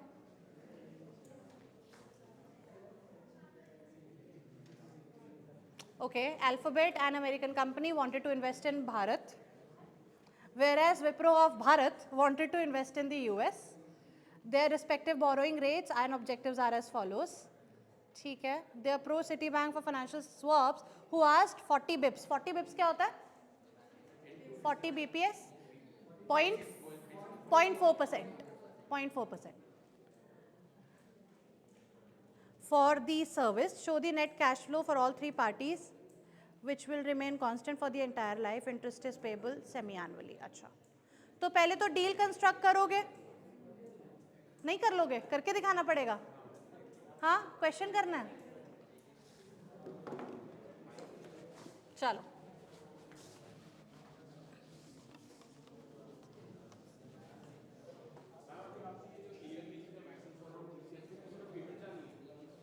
क्या चीज ईयर हाँ उसमें इंटरेस्ट पेमेंट का स्वैपिंग होगी फिर लास्ट में प्रिंसिपल फिर से जो लास्ट ईयर का इंटरेस्ट हो हाँ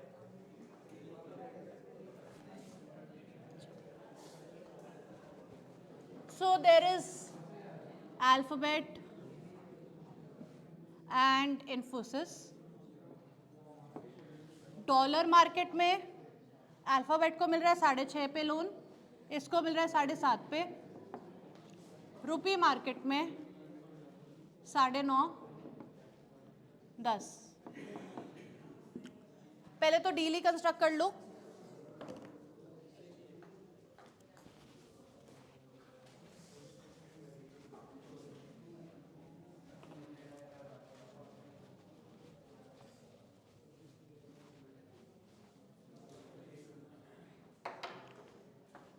हाँ जी मैक्सिमम बेनिफिट 1 इधर और 0.5 इधर तो मैक्सिमम बेनिफिट क्या हुआ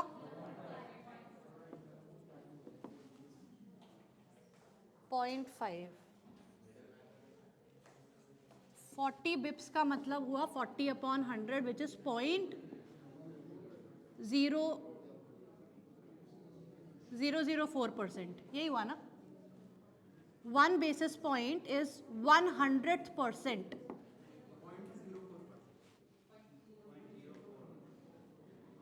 हाँ ठीक है तो 0.04% ठीक है 40 बेसिस पॉइंट्स यही होता है ना चेक कर लो भाई 400 बेसिस पॉइंट 4% होता है क्या 0.4 तो बिल्कुल नहीं आएगा 40 बेसिस पॉइंट है ना 40/100% बोलेंगे इसको तो ठीक है दिस इज 0.04% चेक भी कर सकते हो आप लोग नेट आपके पास है चेक कर लो 1 बेसिस पॉइंट कितना होता है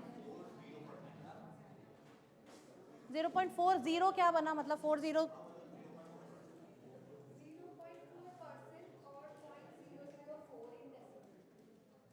0.4% 40 बिप्स इज 0.4% ये ठीक है चलो क्वेश्चन क्या बोल रहा है किसका फोन है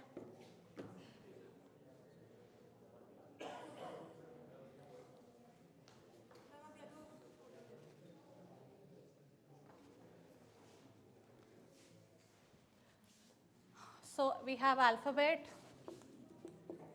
we have Infosys. Alphabet को किधर कितने रेट पे किस करेंसी में लोन लेना चाहिए अल्फाबेट को कंपैरेटिव एडवांटेज कहाँ पे है? इन्फोसिस को 7.5, यहां पे इसको 1% ज्यादा देना पड़ रहा है, यहां पे इसको सिर्फ ½ % ज्यादा देना पड़ रहा है. ठीक है, ठीक है. तो अल्फाबेट ने उठा लिया डॉलर डिनोमिनेटेड लोन एट 6.5% और इन्फोसिस ने उठा लिया 10% रुपी डिनोमिनेटेड लोन. ओके, अब बीच में आएगा एक bank. So they approached Citibank for financial swaps, who asked 40 basis point for the service. ठीक है, तो अगर 40 basis point is 0.4%, अगर डॉलर में उसे 7.5 पर मिल रहा है तो वो ले क्यों रहा है? क्या चीज? इन्फोसिस को डॉलर में 7.5% पर अगर मिल रहा है पहले से ही, तो वो 10% ले क्यों रहा है फिर इंडियन मार्केट से? जब तू ये हो जाएगा ना सॉल्व, तो तुझे समझ आ जाएगा कि क्यों ले रहा है. क्योंकि उसे डॉलर में 7.5 से कम पड़ेगा. अभी 7.5 ही देना पड़ेगा डॉलर पे, लेकिन जब वो कर लेगा ना तो तुझे पता लगेगा इन्फोसिस 7.5 से कम दे रहा होगा डॉलर में. ठीक है, तो अगर 0.4, वैसे तो इसमें कुछ कट छोड़ा ही नहीं, अगर 0.4% who asked 40 basis point for the service, तो 0.4 चला गया तो बचा क्या? 0.1. 0.1 को अगर 0.05, 0.05 का फायदा होगा.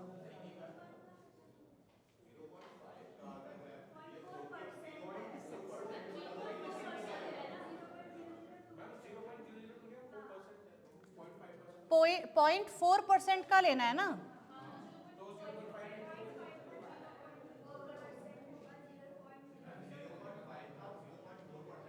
कौन कह रहा है?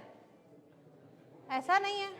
किसने बोला कि मार्कअप का 40.4% लेना है? उसने बोला कि उसको 40 बेसिस पॉइंट का फायदा चाहिए.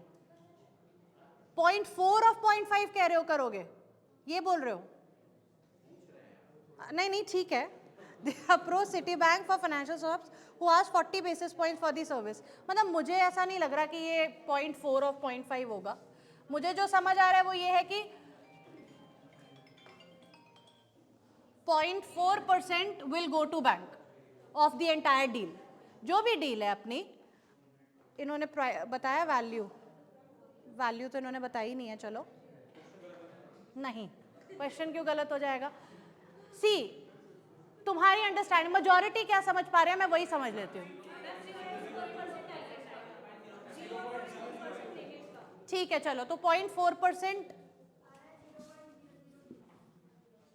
ओके, तो 0.5 का तुम कह रहे हो कि 0.4% जाएगा उसको, जो कि आ रहा है 0.2. अच्छा, इतना कम ले रहा है बैंक. ठीक है, 0.5 माइनस 0.002 बच रहा है, विच इज 498. और 0.498 अब आपस में दोनों डिवाइड करें. कर दो नंबर, कर दो, कोई बात नहीं. 0.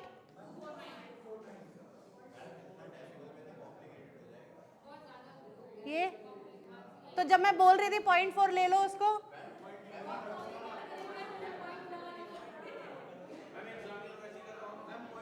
आप एग्जामिनर की चिंता मत करो, आप बस अपनी करो. तुम्हें प्रोसेस सही दिखाना है. क्या डेसिमल छोड़ दूं?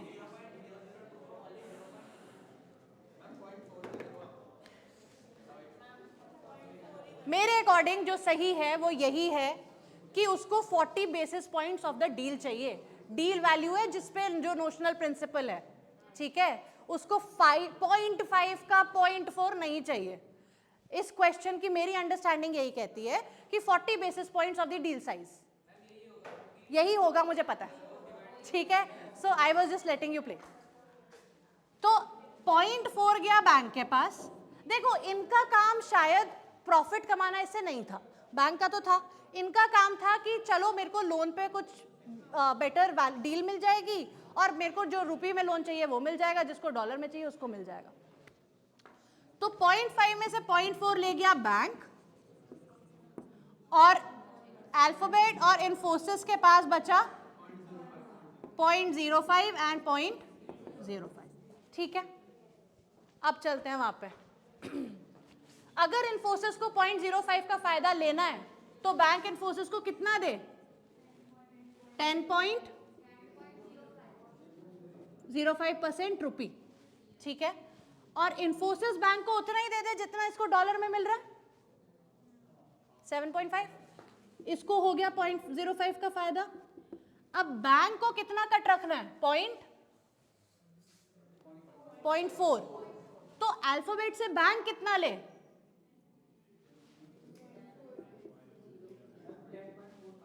10.45%। 10.45 लिया, 10.05 दिया, 0.4% का कट आ गया, और इन्फोसिस ने जितना बैंक को दिया उतना अल्फाबेट को पास ऑन कर दे। ये चीज चल रही है रुपये में, ये चीज चल रही है डॉलर में। बस अब देखोगे अल्फाबेट को भी 0.05 का फायदा हो रहा होगा। चेक करो, करें।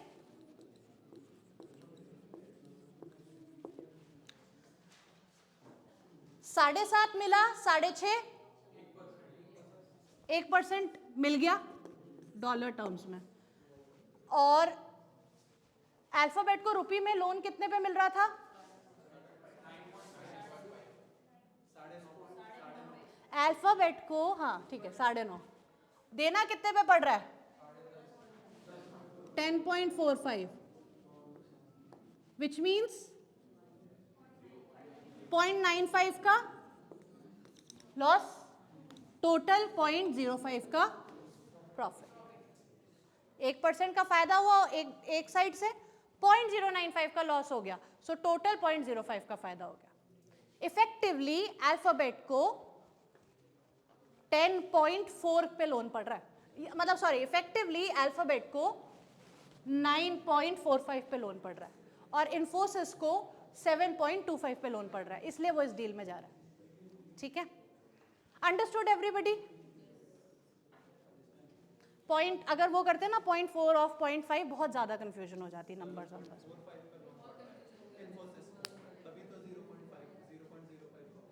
हाँ सॉरी, इन्फोसिस को चाहिए किस में था? रुपये में, है ना? नहीं सॉरी, इन्फोसिस को डॉलर में, हाँ उसको 7.45 पड़ रहा है, और इसको 9.45 पड़ रहा है। यस, बट वो डील साइज वैल्यू इतना बड़ा है कि it will make a difference for them. ठीक है, हाँ लास्ट ईयर का क्वेश्चन था, क्वेश्चन कंप्लीट नहीं हुआ है। ये करने के बाद आपको बताना है कि ईयर 1 में माइक्रोसॉफ्ट अल्फाबेट से इन्फोसिस कितना देगा, इन्फोसिस टू अल्फाबेट कितना देगा, ईयर 2 में कितना देगा। तो बस इन रेट्स के अकॉर्डिंग अल्फाबेट का आउटफ्लो निकालोगे,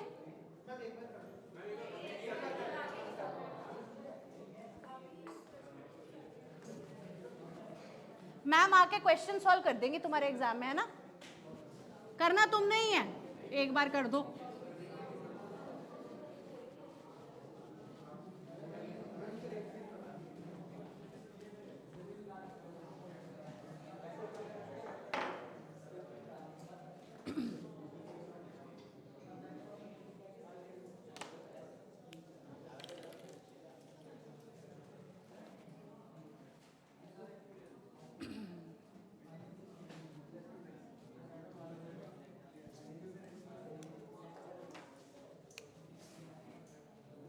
कितने टर्म का है?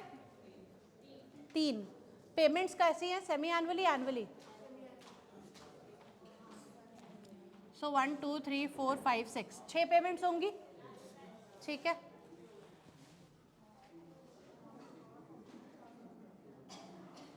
चार साल है, 3 साल है? 4 साल है, 7 8, 8 पेमेंट्स होंगी।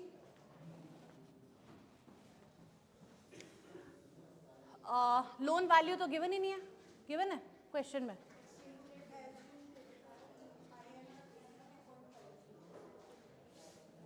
$83.5 है, लेकिन लोन वैल्यू क्या है?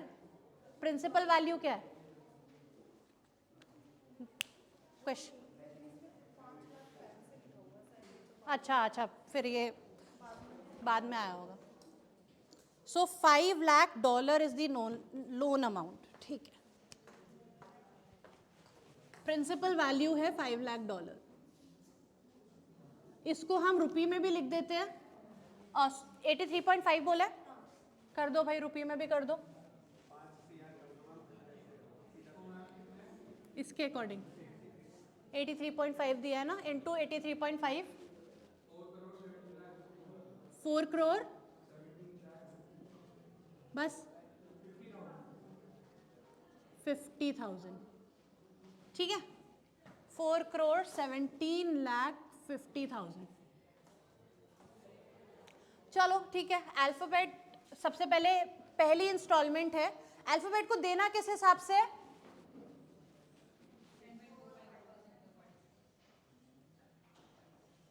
$10.45% के अकॉर्डिंग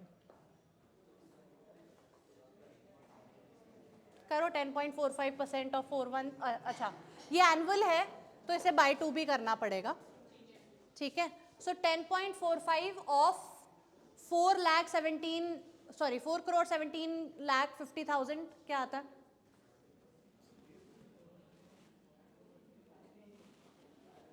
अल्फाबेट का कैश आउटफ्लो और कैश इनफ्लो.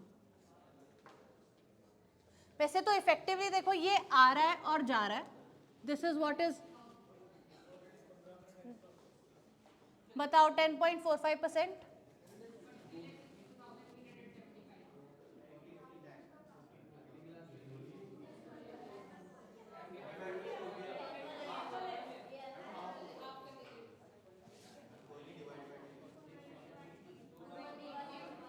ये कितने मार्क्स का क्वेश्चन है? 15. तो फिर ये करना पड़ेगा. ठीक है, हाँ.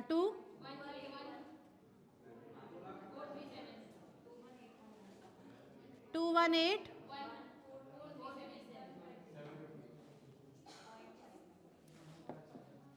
ठीक है, ओके. और इन्फोसिस, हाँ.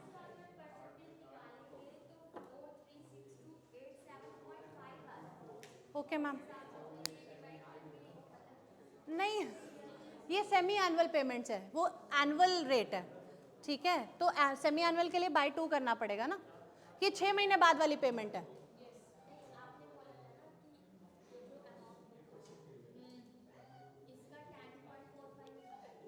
हाँ, 10.45% ऑफ द लोन अमाउंट.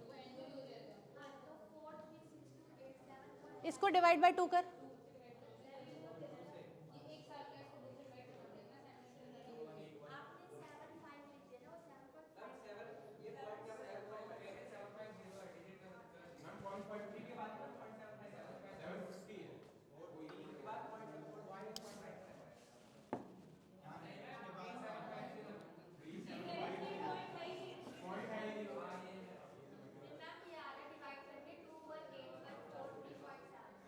ठीक लगे.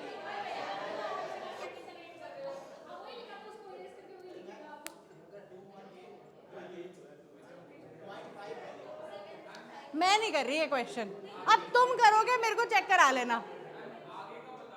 यही करना है भाई, परसेंटेज से मल्टीप्लाई करना है. इसको देखो, जब रुपी वाला परसेंट लगाओगे तो रुपी वाले लोन से कर देना. जब डॉलर वाला लगाओगे तो डॉलर वाले लोन से कर देना. आप देखोगे कि अल्फाबेट 10.45% ऑफ 4,17,50,000 कर रहा होगा, और इन्फोसिस 7.5% ऑफ 7.5% ऑफ $5 lakh कर रहा होगा. तो इसकी वैल्यू रुपी में चलेगी, इसकी वैल्यू डॉलर में चलेगी.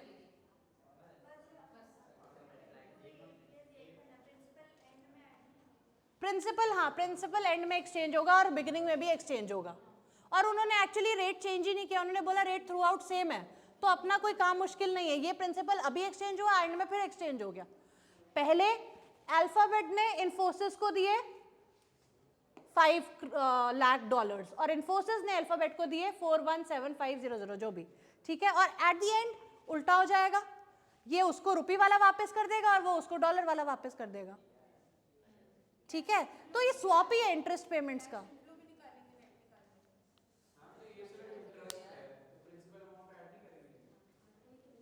वो एंड में होगा ना, अभी सिर्फ इंटरेस्ट चल रहा है, ईएमआई नहीं कैलकुलेट कर रहे, है ना। मैम इसको है ना ये 8 ना करके इसको 1 ईयर का करके मैं एक बार करता हूँ, ओनली 1 ईयर में फिर 2 में बाइफरकेट करना है, एक बार 2 में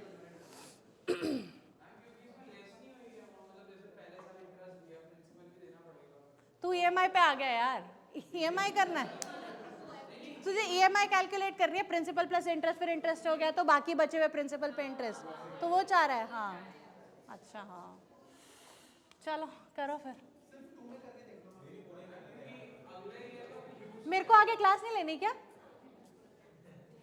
मेरी ऑलरेडी क्लास वहां शुरू हो चुकी है। नहीं पूरा ही कर देंगे वहां, उनको यहाँ बुला लेती हूँ फिर।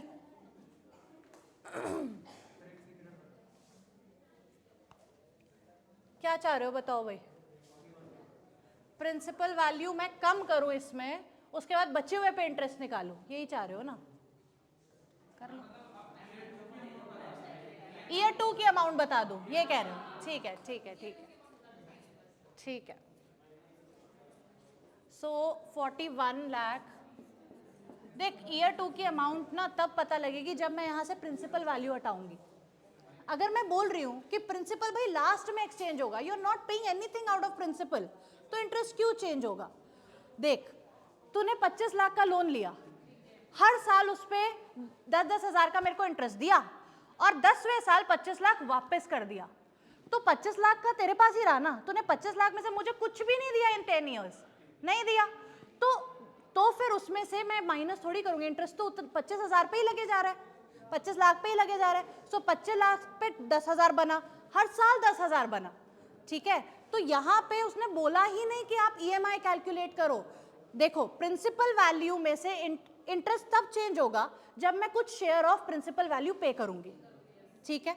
जब वो प्रिंसिपल वैल्यू जितनी पे की होगी पिछले साल वो माइनस हो जाएगी, बचे हुए प्रिंसिपल वैल्यू पे इंटरेस्ट लग जाएगा, करेक्ट। लेकिन यहाँ ऐसा कुछ बोला ही नहीं है कि प्रिंसिपल वैल्यू, वो बोल रहा है अभी दे दो लोन, फिर 10 साल बाद ले लेना मुझसे, तो मतलब लोन उतना ही रह रहा है हर साल। तो लेट मी कंप्लीट। हाँ yes, they haven't told you to do it यार, you are unnecessarily doing it. आपको पता भी, उसने बोला है कि ईएमआई इक्वल रखो, आप कैलकुलेट कैसे कर सकते हो कि प्रिंसिपल कितना जा रहा है? उसके लिए आपको ईएमआई की वैल्यू लगानी पड़ेगी, ठीक है। वो ईएमआई वाला फॉर्मूला यूज करके फिर निकालोगे हर साल प्रिंसिपल कितना डिडक्ट हो रहा है, डिडक्ट करोगे, इंटरेस्ट निकालोगे। उतना बड़ा क्वेश्चन नहीं है, क्वेश्चन आपको स्वैप पूछ रहा है, ईएमआई कैलकुलेट करने की बारी एफएमआई में, यहाँ नहीं, ठीक है। क्वेश्चन ऐसा बोल ही नहीं रहा, मैं तो नहीं करूंगी, आपको करने का मन है तो कर लेना, ठीक है। हाँ हाँ कुछ नहीं, मतलब तुम हर साल करते जाओगे, तेरे 8th ईयर में ना प्रिंसिपल वैल्यू भी वापस जा रही होगी और आपका एक इंटरेस्ट की इंस्टॉलमेंट भी, ठीक है। ये क्वेश्चन सेंस तब बनाता था जब ये एक्सचेंज रेट चेंज करते, फिर चीजें चेंज होती। हर साल अगर एक्सचेंज रेट तो हर साल ही चेंज होता है ना, तो 8th पेमेंट भी 21,81,000 समथिंग एग्जैक्टली और फिर लास्ट में क्या करेंगे? ये वापस कर देगा 5 अल्फाबेट, इन्फोसिस को 41,75,000 वापस कर देगा, प्रिंसिपल वैल्यू वापस करनी है। उसमें से माइनस कर देंगे, क्या माइनस करना है, प्लस करना है। तुम्हें सिर्फ कैश फ्लो दिखानी है, कौन सी कहाँ मूव हो रही है, ठीक है। अल्फाबेट ने 10.5% दिया रुपी लोन पे, इन्फोसिस ने 7.5% दिया डॉलर लोन पे। हर सेमी एनुअली मतलब बाय 2 कर दो, 6 महीने बाद इतना दिया, फिर 6 महीने बाद इतना दिया, उसके फिर 6 महीने बाद इतना दिया, सेम चल रहा है, ठीक है। और सेम इसलिए चल रहा है क्योंकि एक्सचेंज रेट उन्होंने फिक्स कर दिया है। एक्सचेंज रेट चेंज हो रहा होता तो अपना एक रेट में अगर हम लाते तो चेंज होता, ठीक है। अभी तो नेट, कोई भी नेट निकालने का मतलब ही नहीं है, आप इसको करोगे, जो भी करोगे 5 करोड़ ऑफ जो भी आएगा, उस डॉलर को रुपी में भी कर दोगे तो क्या मतलब, I don't see any sense इसमें। और नेट निकालना, माइनस करना, प्लस करना, वो कैश फ्लो पूछ रहा है, कैश फ्लो बताओ। कि alphabet, I will still go through this question, अगर कुछ और रह गया है, कुछ लग रहा है मेरे को, बट मेरे को यही समझ आ रहा है इस क्वेश्चन में। हाँ, दिखाओ क्वेश्चन दिखाओ, और अपनी अटेंडेंस भी दे दो।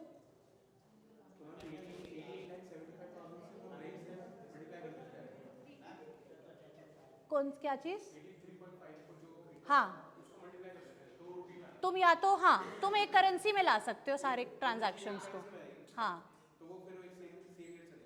सेम ईयर चलेगा। दिखाओ एक बार क्वेश्चन दिखाओ, और अटेंडेंस रखो यहाँ पे।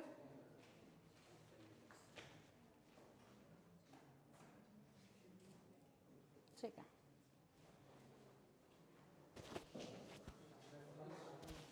Show the net cash flow for all three parties. अच्छा,